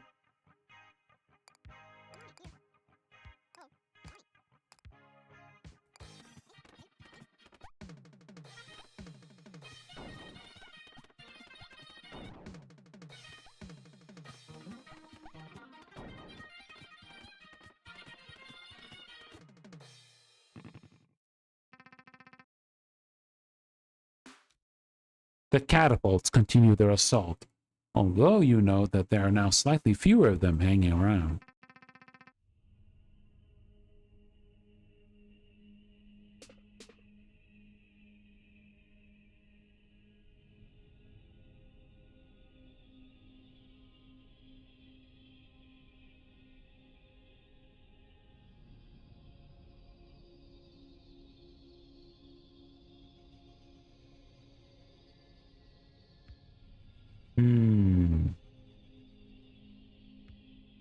Okay, again, we're having a shortage of trees, or wood, rather.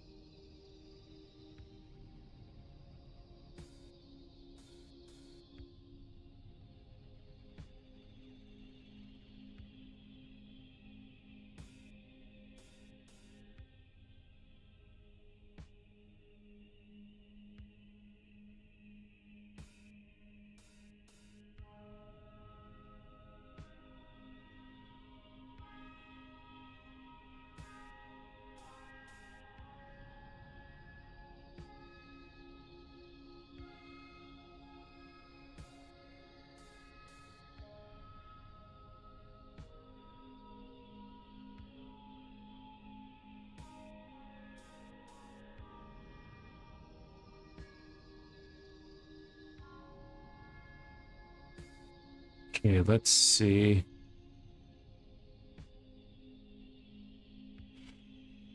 Maybe... Not this one.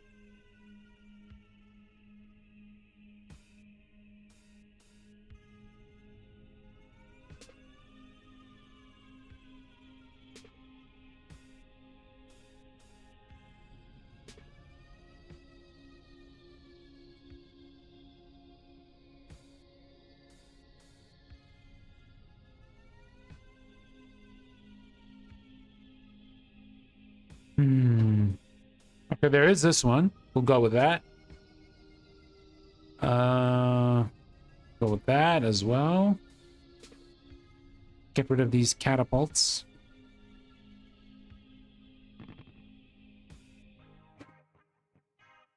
Okay.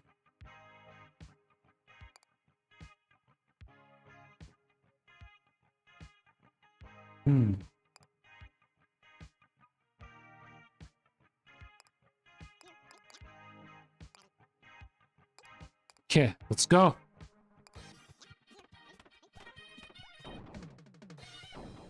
Oh, we died. Oh no. With time repetition comes comfort. You feel your maximum level of comfort increase to 2. Okay. You wake up at the start as a cat leaps off your lap. Your legs seem to have fallen asleep.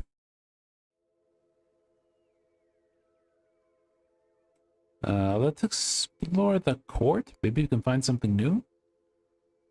Oh, there it is, the library. There's some principle of organization by which the books in the library are arranged. You are unaware of it. True crime novels sit next to the self-help treatises, which sit next to the compilations of syndicated newspaper comics. Shelves are stacked with playbills from amateur theatrical productions, maps of amusement parks, and brochures from defunct tourist traps. There even appears to be a whole row of shelves devoted to graded essays written by middle school students. If you are to find any information of value here, it will require a significant amount of dedication and time. Time that, unfortunately, you do not possess at the moment. After all, you already have plenty of things to do.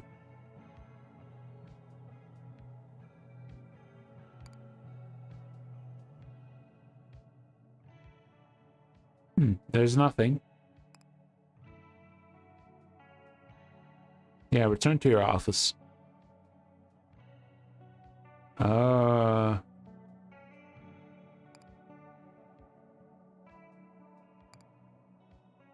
Okay, let's go.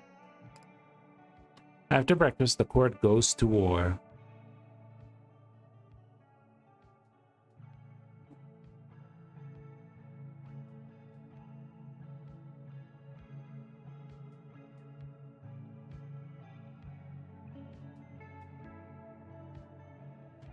Oh, there's some new stuff here. Yeah, I'll get that.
Yes. All right, let's go.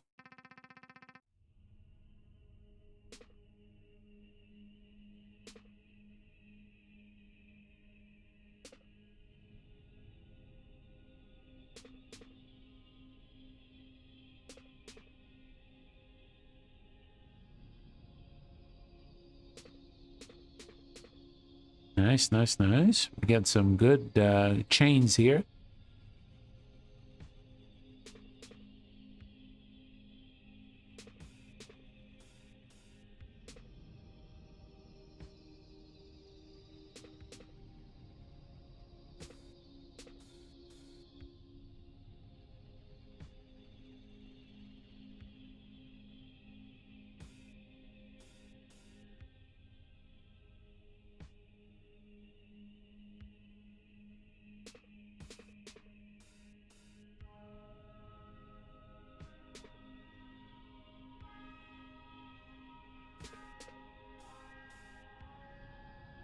Okay, get some decent stuff.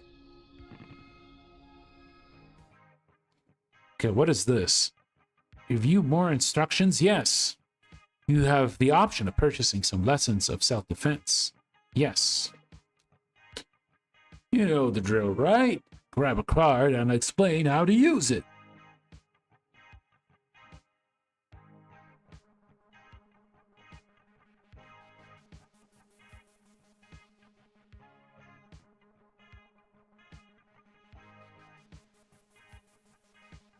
Oh, driller? Sure.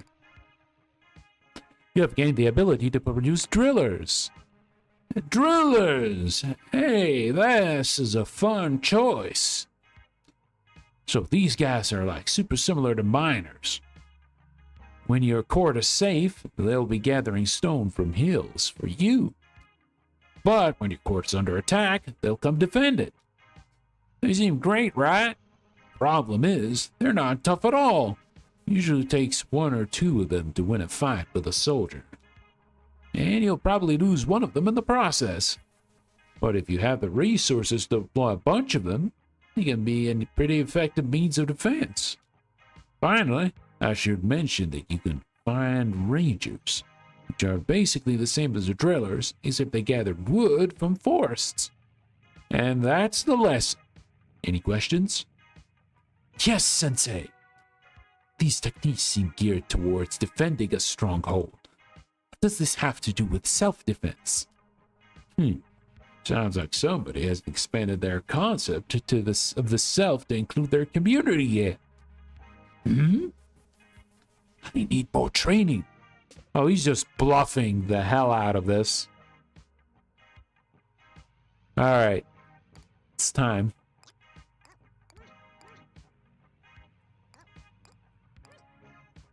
All right, let's go.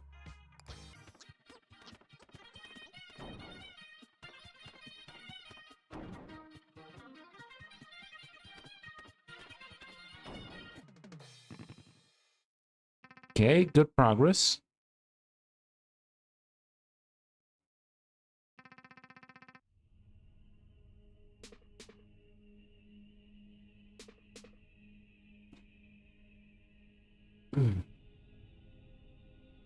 Okay, so we can go with this. How much more do we need of something? Oh yeah, we need more wood.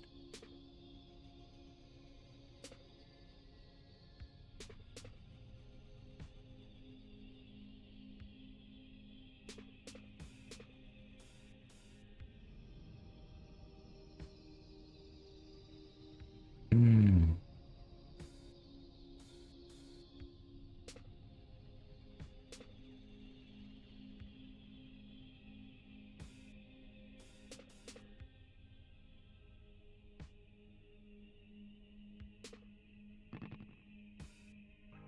Okay, let's fight. Okay, let's fight.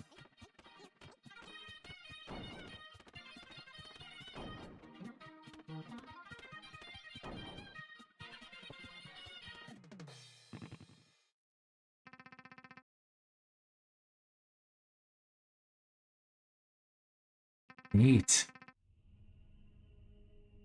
Oh, new billboard. You and your courtiers observe the new billboard from atop the walls of the court. Ah, cute doggo. Meow. Very well. I consider him a threat until proven otherwise.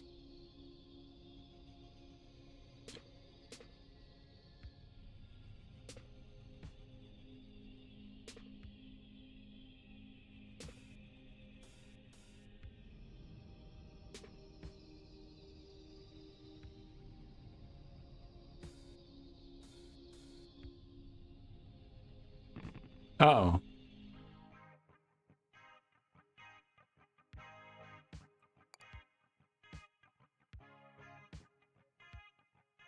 Oh, that's trading.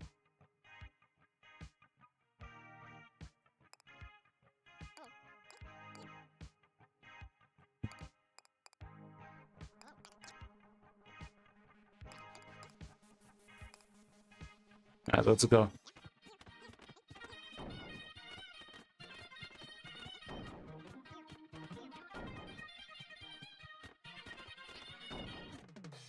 Nice. We're surviving. That's good. The court once again finds itself surrounded by catapults. Man, the catapults. Okay, we're out of wood. We need plenty of it.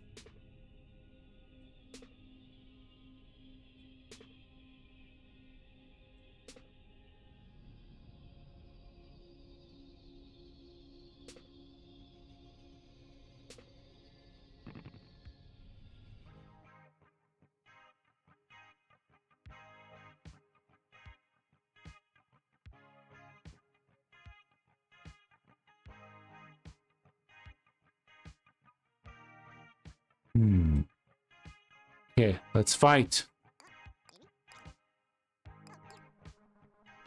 All right, well, hold up.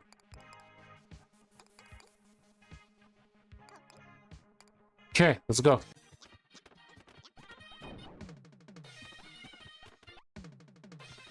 Uh-oh.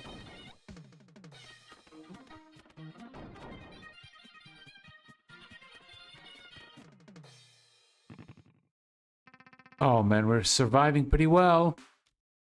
The catapults continue their assault, although you note that there are now slightly fewer of them hanging around. Well, these are not few, my friend.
Yeah, we don't have enough stone. Oh, no.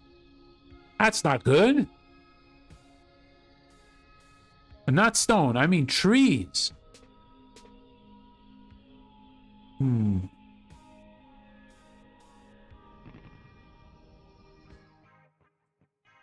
All right.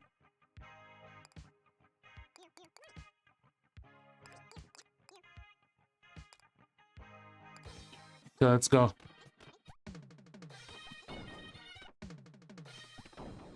Ah.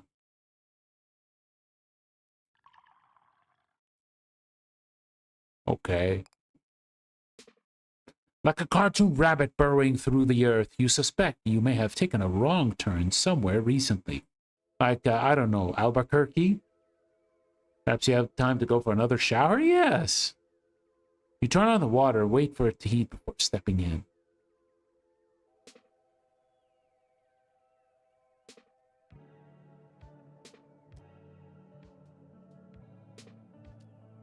The heaviness of this duty is eased by the fact that your courtiers do not seem to care whether your leadership results in victory or defeat. They don't care if they win or they don't care if you lose. Perfect.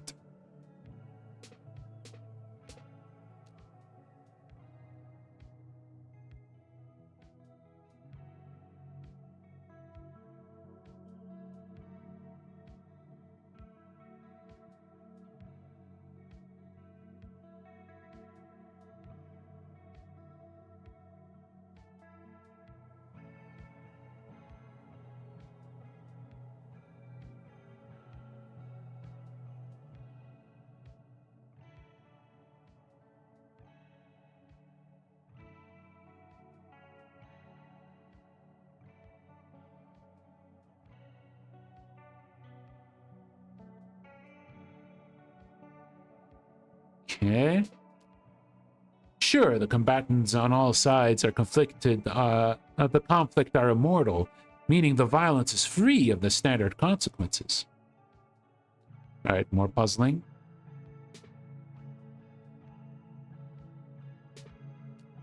But that doesn't change the fact that the court appears to be trapped by this war.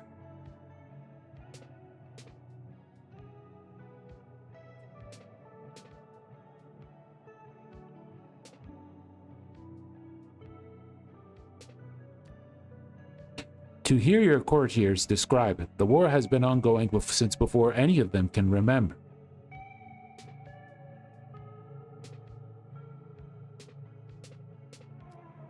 None of them can speak to its origins. None can speak to its purpose.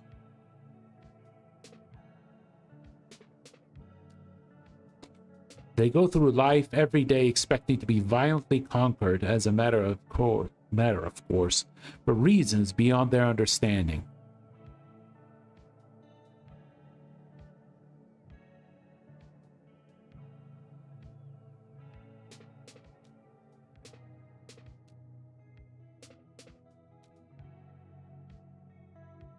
As loath as you are to leave, you think you're now spent enough time in the shower.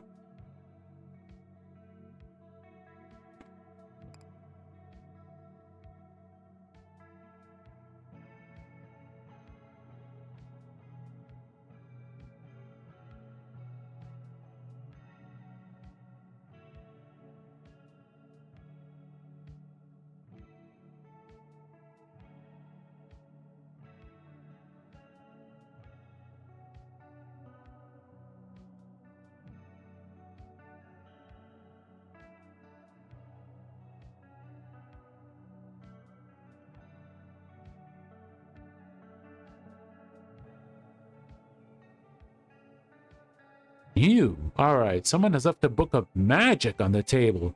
Perhaps you should read it? Yes. You're wandering through the libraries of the court when you come across a book abandoned on a table. Normally, this wouldn't be out of the ordinary. The court has no lack of books, many of which you have fruitlessly opened in an attempt to make sense of your situation. The title of this book, however, catches your eye. magic words. You've known the court to be a place of magic since your arrival, yet any details about the nature or practice of this magic remain elusive.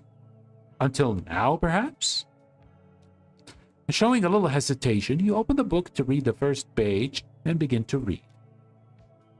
The page contains a list of phrases, all of them coherent but seemingly unrelated.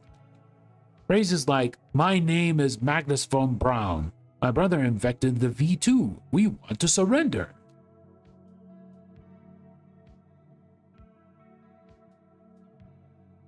Or, at trial, they will face a Philadelphia jury. Or, now that you know the difference between right and wrong, it's time to give you a gun. Now you know this kingdom is somewhere in America. Or, after large storms, strange birds emerge in new places. Or, it's now safe to turn off your computer. There don't appear to be any instructions on the use of adaptation of these magic words, if that's what they really are.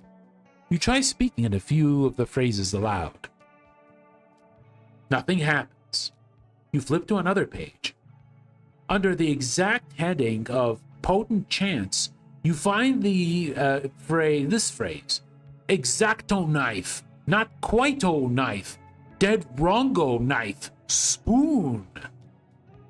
This time there's a handwritten annotation in the margins, most potent when repeated rhythmically and crescendo. You follow the annotations and begin the chant at a whisper, steadily rising. You only make it to the conversational volume before a voice interjects. Apologies, Your Majesty, but that's not just going to have much of an effect. None of those words are part of a spell yet. Startled, you shut the book quickly and look up. The voice belongs to Skip, the quieter of your two scholars. They're all quite powerful, but their context is missing. But Your Majesty, is a mortal correct? I heard mortals are particularly sensitive to this sort of magic. I'd expect that any spell you bound to these words would be pretty intense, possibly even dangerous. Well, you know it's supposed to be a good thing, but you actually don't have any spells then. You don't? That seems pretty unlikely. But if you'd like to learn, I'm happy to teach. Just drop by my office sometime. You'll find me wandering around the library looking for a bathroom. Cool. Back to the office. What should you do here? Let's fight. After breakfast, the court goes to war.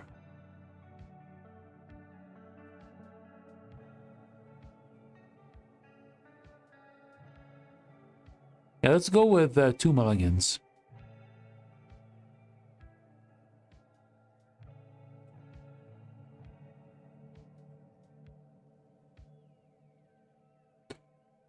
Yes.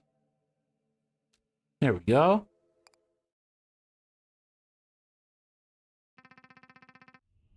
Wait, I just realized, is this game acting like a match 3 version of Hades? Or rather a roguelike rather. The more you die or lose the fights, you get even more powerful so that you'd be able to, conquer the puzzles.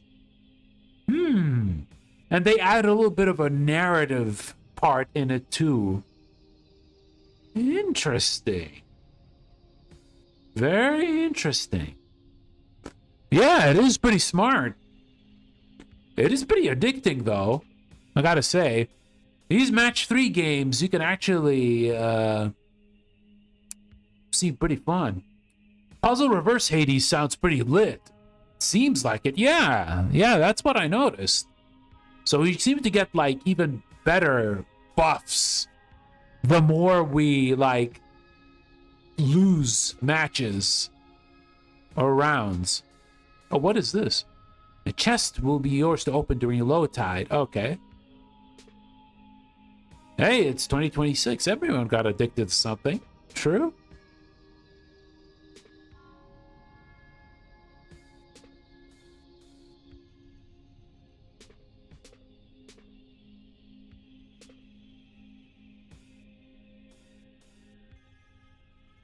Okay.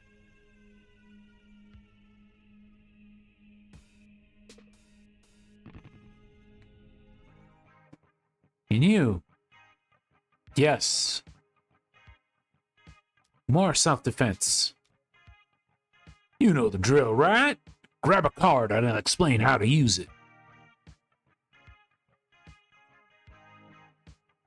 Yes. You have gained the ability to produce knights. The knight card, huh? That's a great choice for beginners. Knights are pretty similar to soldiers, but instead of wandering off to attack your enemy, they'll stick close to your court and defend it.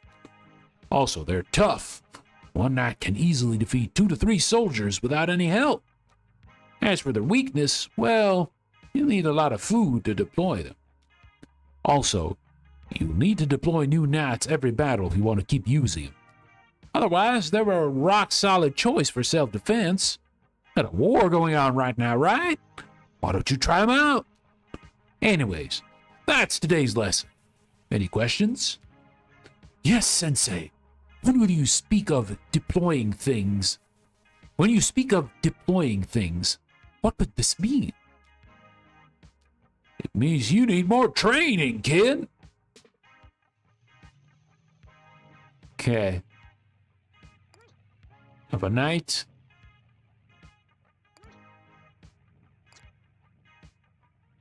Yes, Sensei, are you a weeaboo? Maybe he is.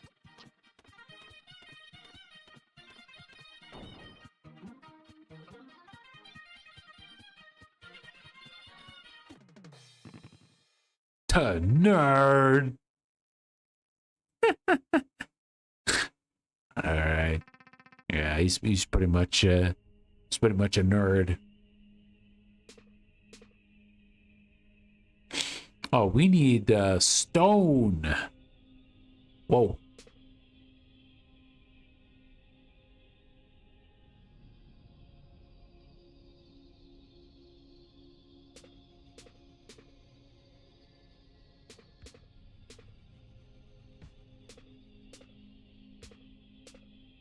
On you. You have a question about terrain impacts enemy soldiers. Yes. You asked Robin a question about the war that has concerned you for a while. Suppose the battlefield is arranged like this. Is the enemy soldier able to attack the court from this position? Like, you understand soldiers cannot cross water. What about this corner gap here? Can they squeeze through? My notes are very clear on this. They cannot. They cannot? They cannot. I think they can, actually. I see them move diagonally all the time. You see them move diagonally inside tiles. They never move diagonally across tile borders. They don't? They don't. Why not? I don't know. Maybe because it would be annoying if they could attack us by cutting corners. Which they can't.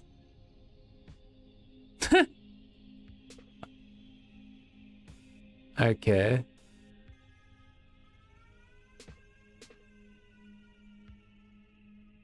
Let's see.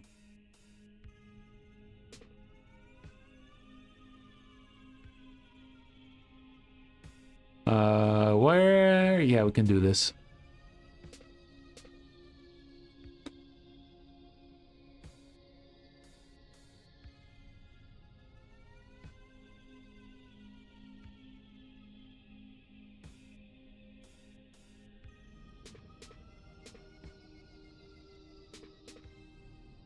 Uh-oh.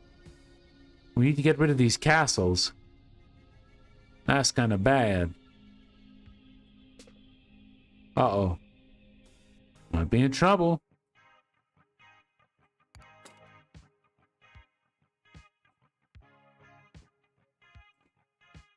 shield. Yes. Whoa.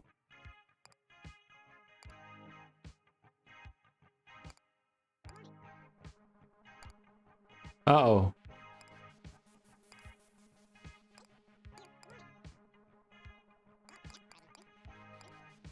Okay. Let's fight. Speed up.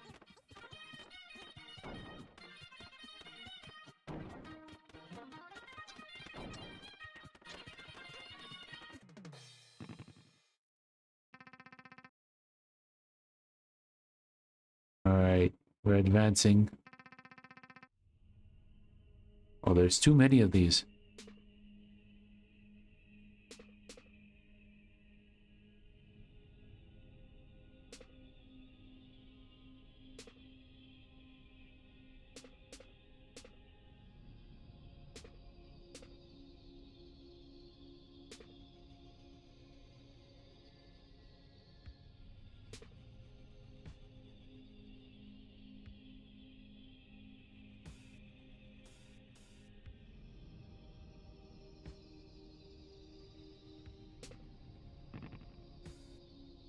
Okay.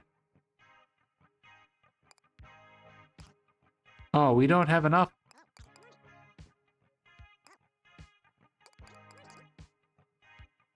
Okay, let's go.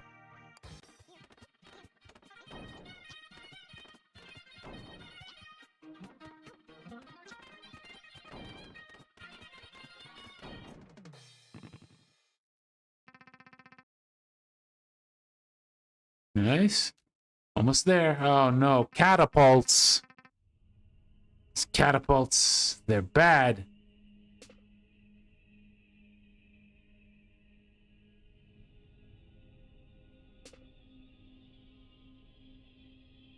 Hmm.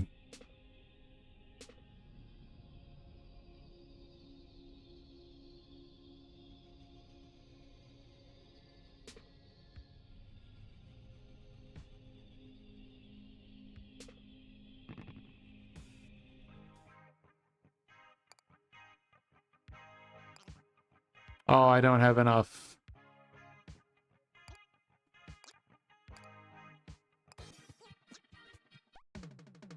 Oh no.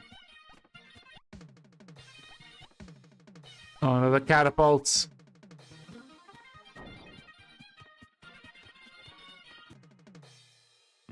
Okay. We're barely surviving. The catapults continue their assault, although you note that there are slightly fewer of them. Okay. Oh yeah, we need more water.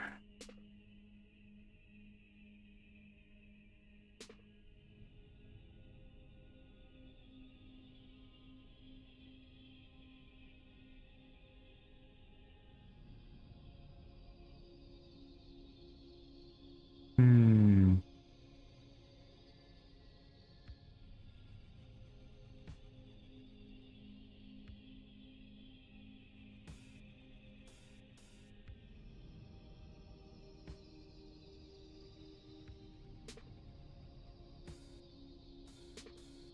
Oh man, even more catapults. Oh yeah. I don't think we can win this.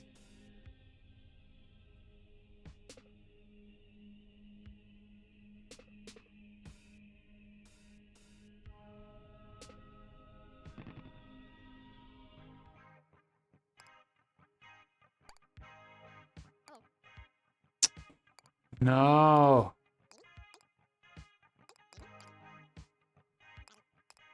Okay.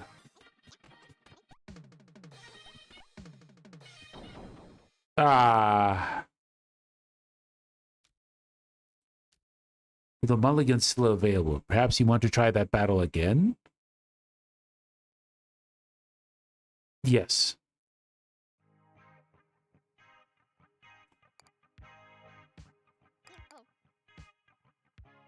Oh. I still start with low health. God damn it.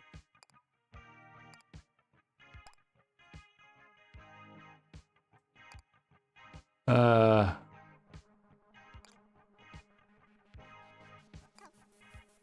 Yeah, we are not gonna survive this.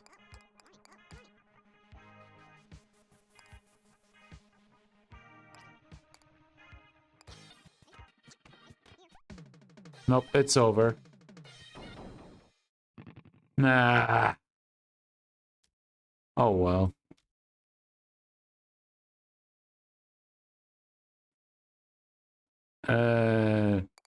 We can keep retrying? Okay. It seems like we can keep retrying.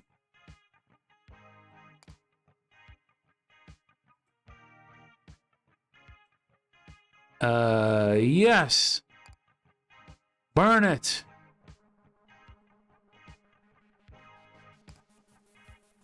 Okay. We try again. Nope. That doesn't work.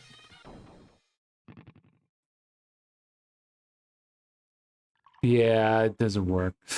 Ah, well, okay.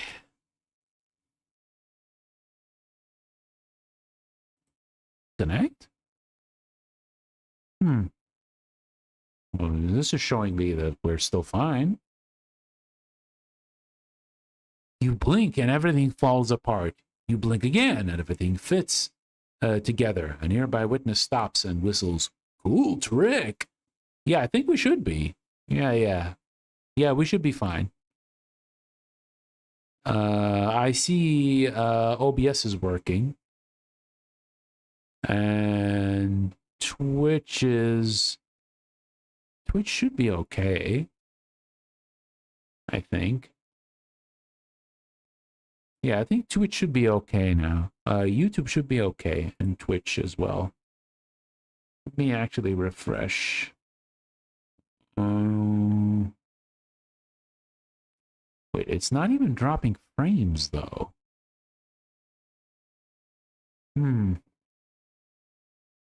Yeah, I think we should be fine.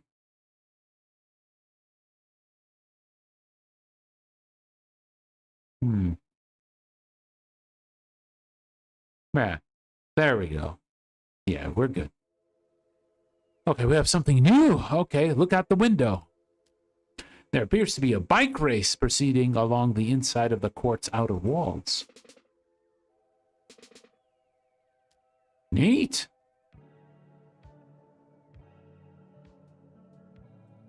Yeah, let's go to war.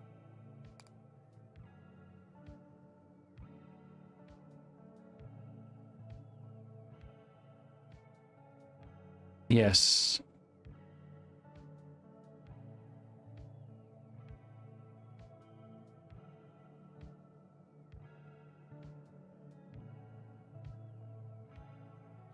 Start with a basic income of 2 at every low. Okay.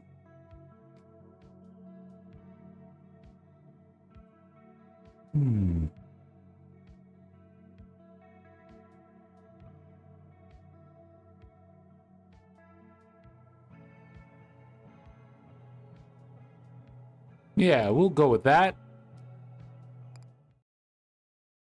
All right, let's fight.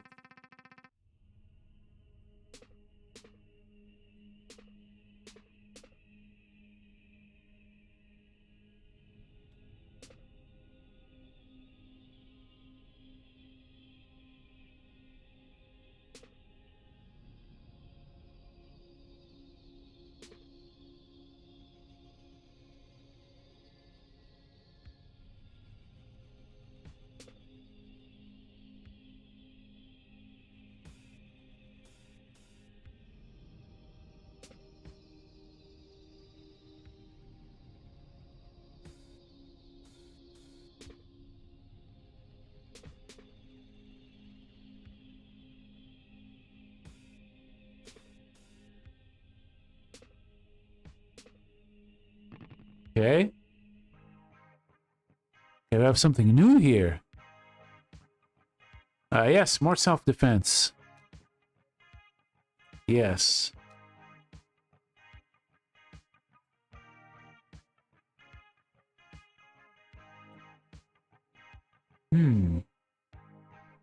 Defensive structure. Yeah, sure. Let's put it here. Archer outposts. Now we're talking. So you may have already noticed, but this isn't a card like most of your other options. It's a structure. Once a structure has been built, you leave it alone and it'll do its thing. In this case, the archer in the outpost will shoot down any enemies that come within its range. Now, here's the important part. You see this house symbol to the right? You do. House symbol? What baffling wordplay is this? Well, whenever you see that house symbol, it means that the tile will follow you from battle to battle. What's more is you can freely swap anything with the house symbol as if it were your own court. So in the case of the archer outpost, it'll stick with you until it gets destroyed or the archer's removed. And that's all there is to it. Why don't you take it out for a test drive, huh? Yes. Bird. Offensive winged fairy. Undeterred. Yes, gimme. A centaur archer. Offensive fairy attacks enemy stopped by hills. Sure. Cool.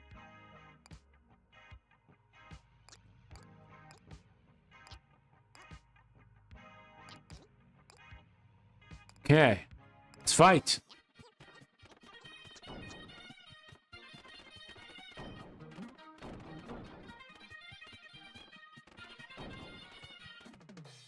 Nice.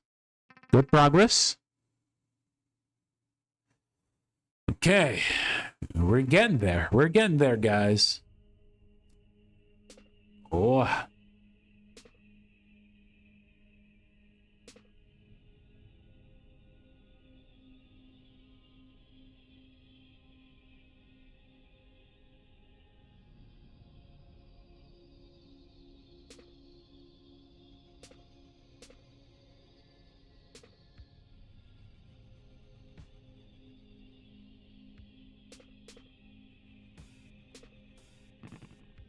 Okay.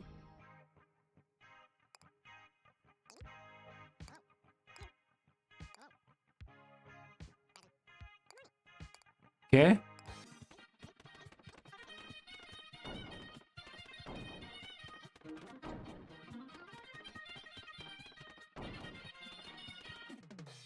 Okay. The music, the difference between the music in the match 3 part of the fight and the between the high tide and the low tide is just funny to me. Like you have this ominous music here, and then you just get to the low tide, and then it just becomes like this lighthearted song.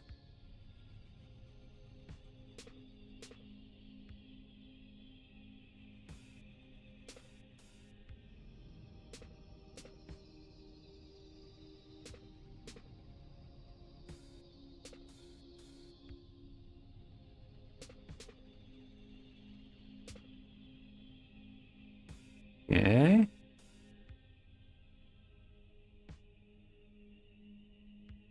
Let's see.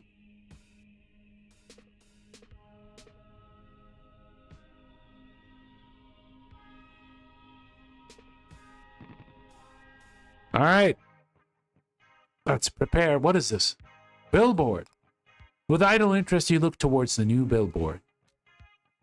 Your Majesty, stop! You mustn't look upon the sign. It bears the brand of a powerful demon. To look upon it is to invite its attention, and possibly its wrath. The very fabric of our reality can be threatened and... All right, you won't look at the billboard. You have a good idea what's on it anyway. From the brief glimpse you got, it looked like an ad for... All right. Think you get the picture.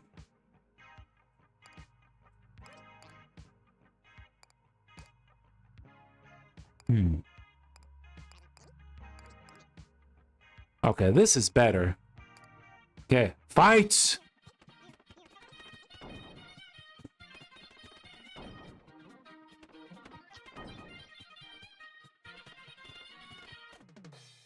Nice. Think this might be the run, guys. Maybe. Ah, the catapults. Ah. Oh my god, there's so many of them. Annoying. Anyway. So many catapults.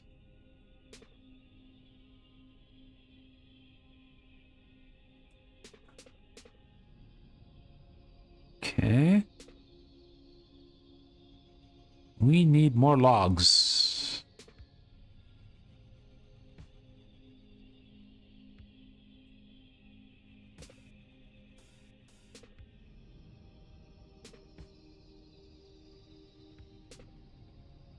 Ugh. Okay. What is this? Potions.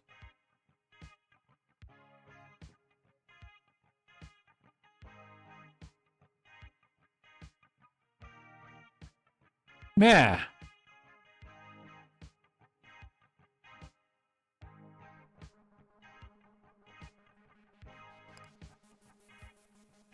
Okay.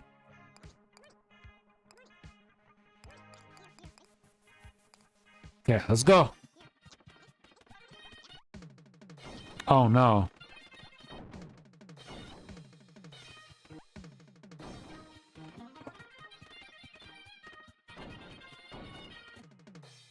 Okay. The catapults continue their assault, although you note that there's now slightly fewer of them. Okay. Now this is the tough part. Oh, man.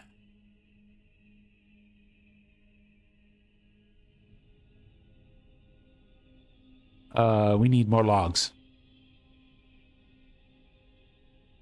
Need more logs, water, and... Get rid of these annoying catapults.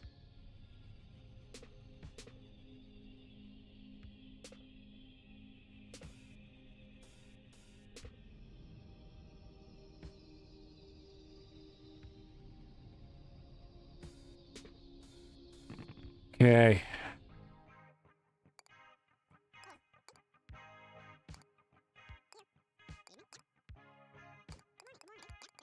Okay, let's do this.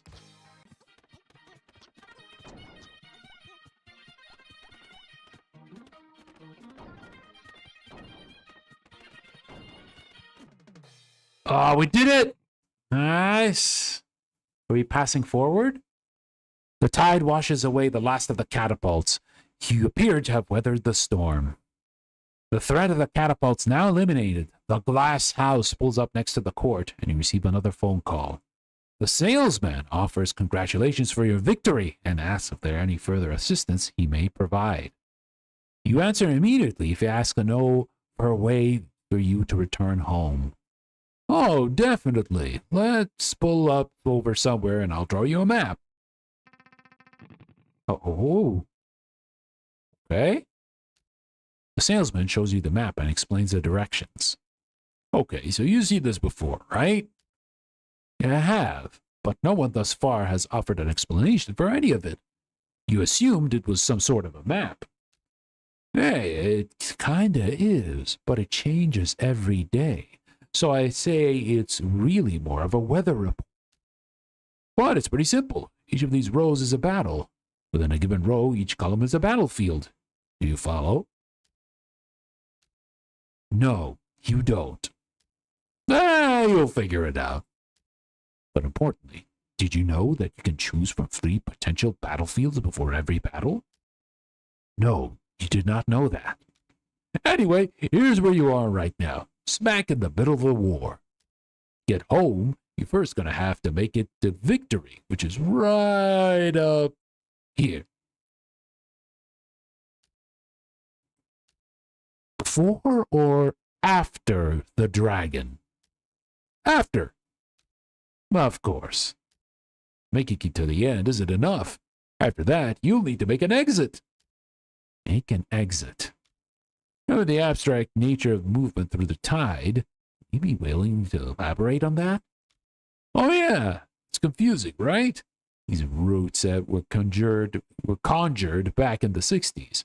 Everyone's hopped on an allegory or something. Around here, making an exit means you gotta consciously leave the path you're on. You know, like you gotta fundamentally change as a person. Okay, this might be a long shot, but does he have any specific advice for how you might do that, preferably in a safe and non-traumatizing way? Do I ever?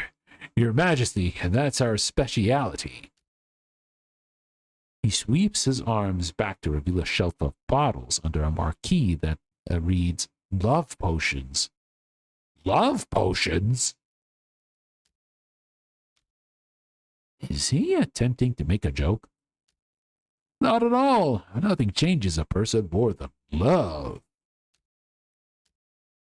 Okay, you take a deep breath. His love potions functions like those described in stories, i.e. forcing an individual to fall in love with a person they otherwise have no interest in. And you have absolutely no interest in them. Your Majesty, with all due respect, that's messed up.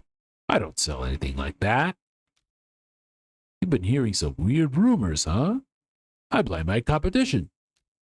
Please, let me set the record straight. My potions cannot create love from nothing. They merely expand the love that already exists within you. Seeing your shoulders relax a bit, he continues with his pitch. Now, if you're new to love potions, I definitely recommend starting small. He pulls a potion off the shelf. Like this one, full of love for something called baseball. This one's great for beginners. The effects are really mild. Drink it and you'll end up more liking this baseball a bit more than you already do. That's it. You suppose that does sound relatively harmless. If he also thinks it will help you return home, you might as well give it a try. Perfect. Oh, come on. Put your wallet away. I'm not going to charge you for it. Just take it. And so you return to the court with a new map of the war and a single complimentary potion of liking baseball.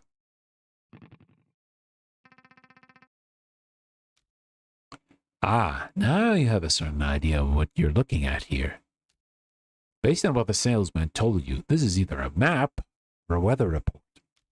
Either way, the important thing is that you can choose which upcoming battlefield you can traverse. Okay, so which one are we going to go for? This, or this? Standard. Fields.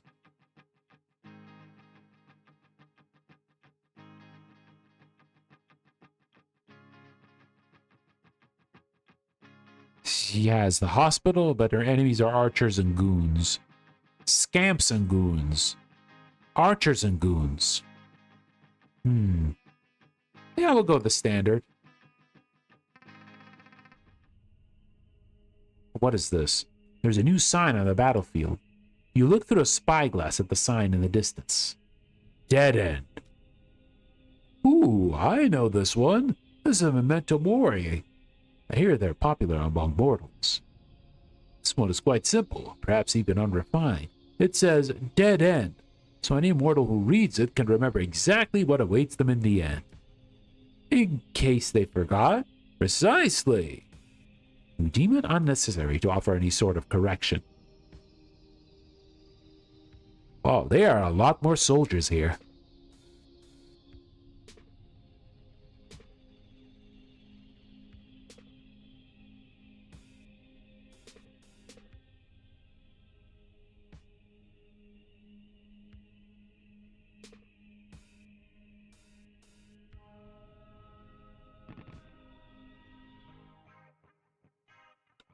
Yes. Oh, the chopper.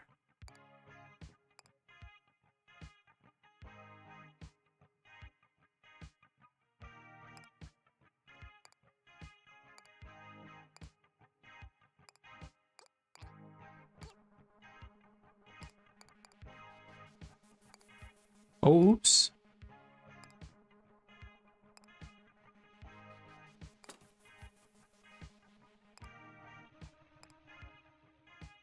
God damn, what am I doing?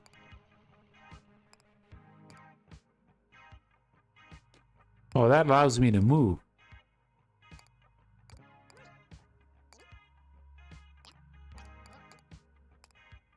All right, let's go.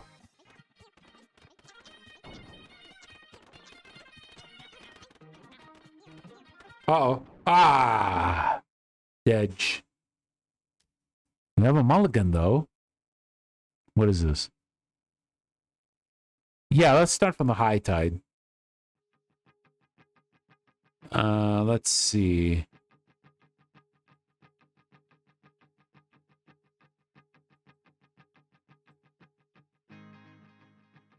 Oh, we'll try this.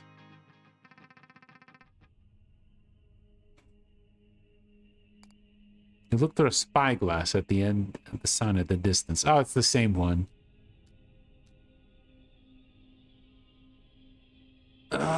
Let's see.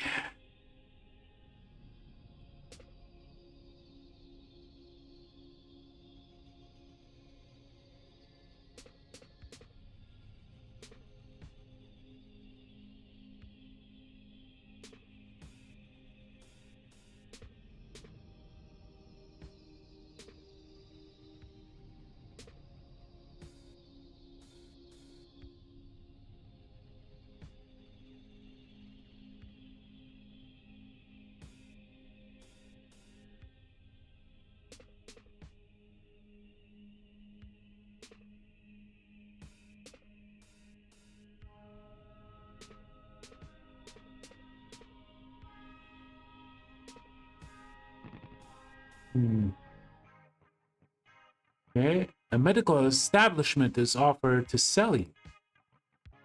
Increase max by 10. Okay. Yes. Okay. Now we have full health.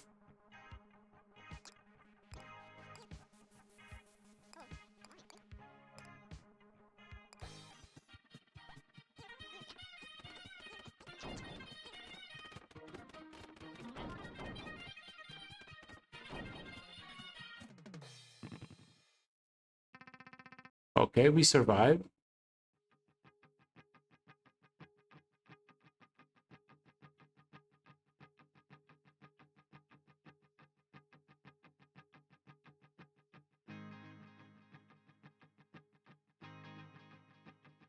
Go.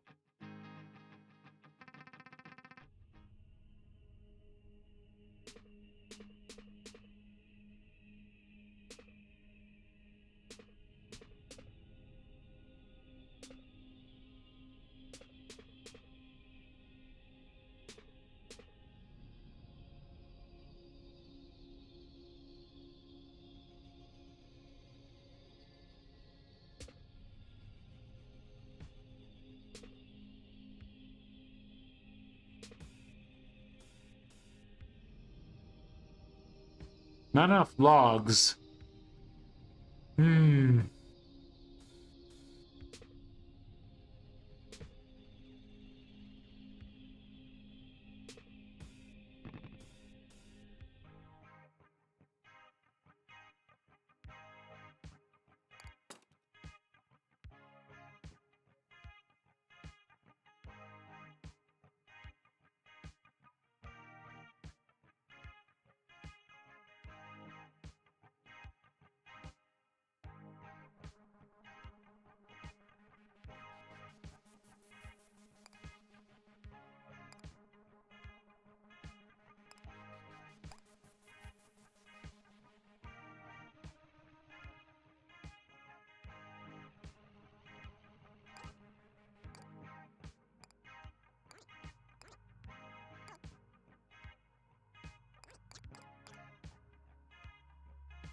Yeah, let's give it a shot.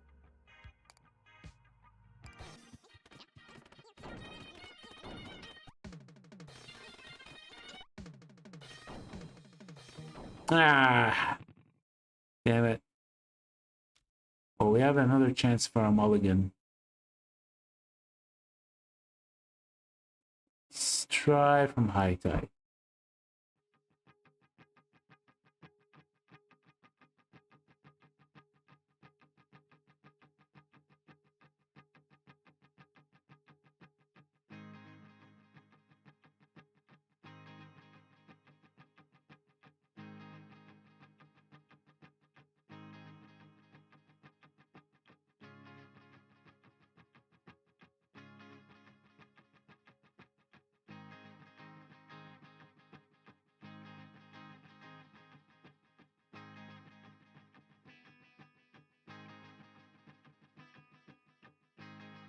So let's go to volcanoes.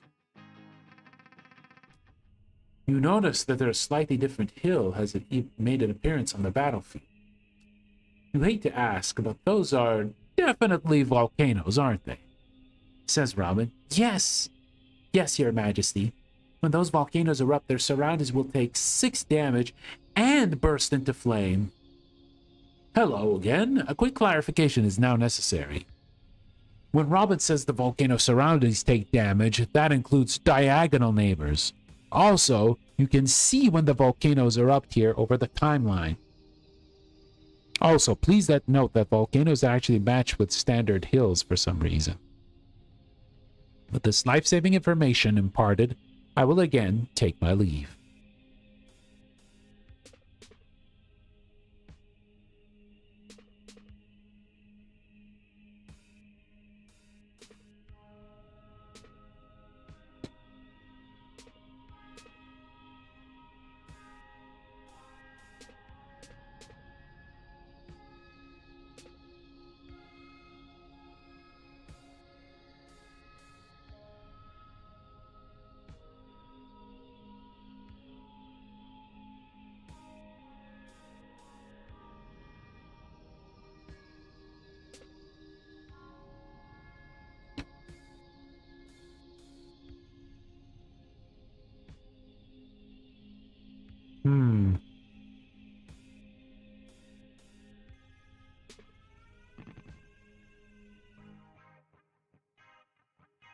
Okay, open the treasure.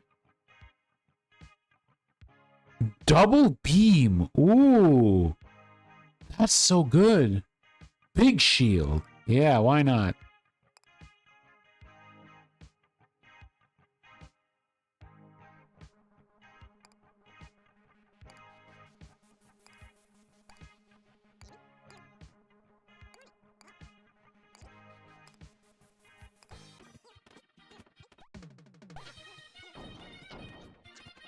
Oh.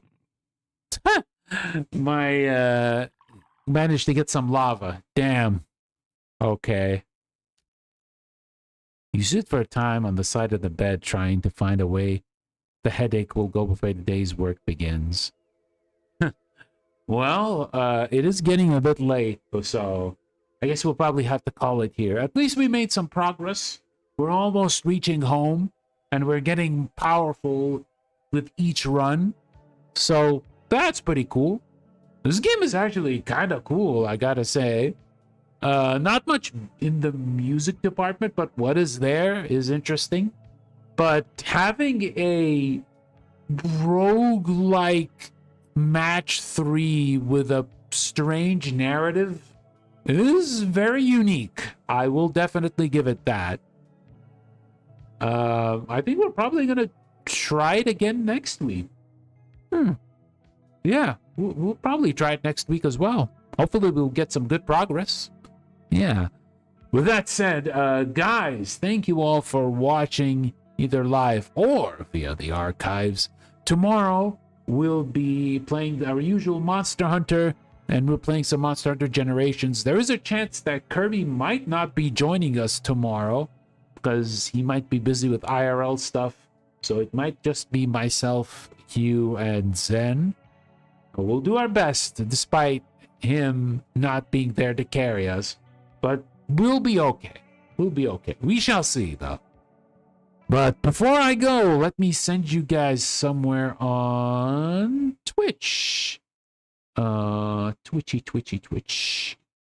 Who do I send you guys to? Who is playing a game? A very interesting game that is different.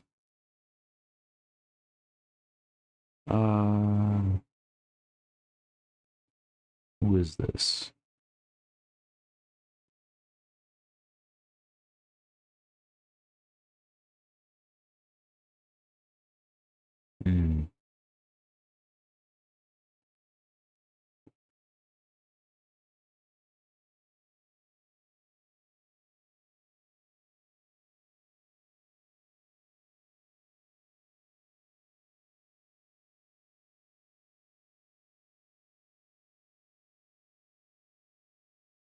Yeah, the audio seems gone because when you click outside, you don't get any music, unfortunately. Let's see. Let's see.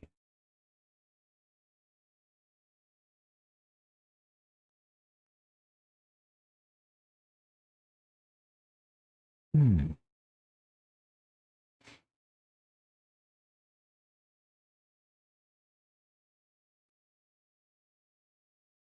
Hmm. Okay, we'll send you over to Hex. She is playing Mabi Nogi. Huh. Never heard of that one before. But it seems kind of MMO-ish, I think. But yeah. All right. Raid is set up. Let me have this up. Yeah, there we go. So we can have some music. All right, folks. Hope you all have a great night, evening, or afternoon. And I will see you all in the next one. Bye-bye.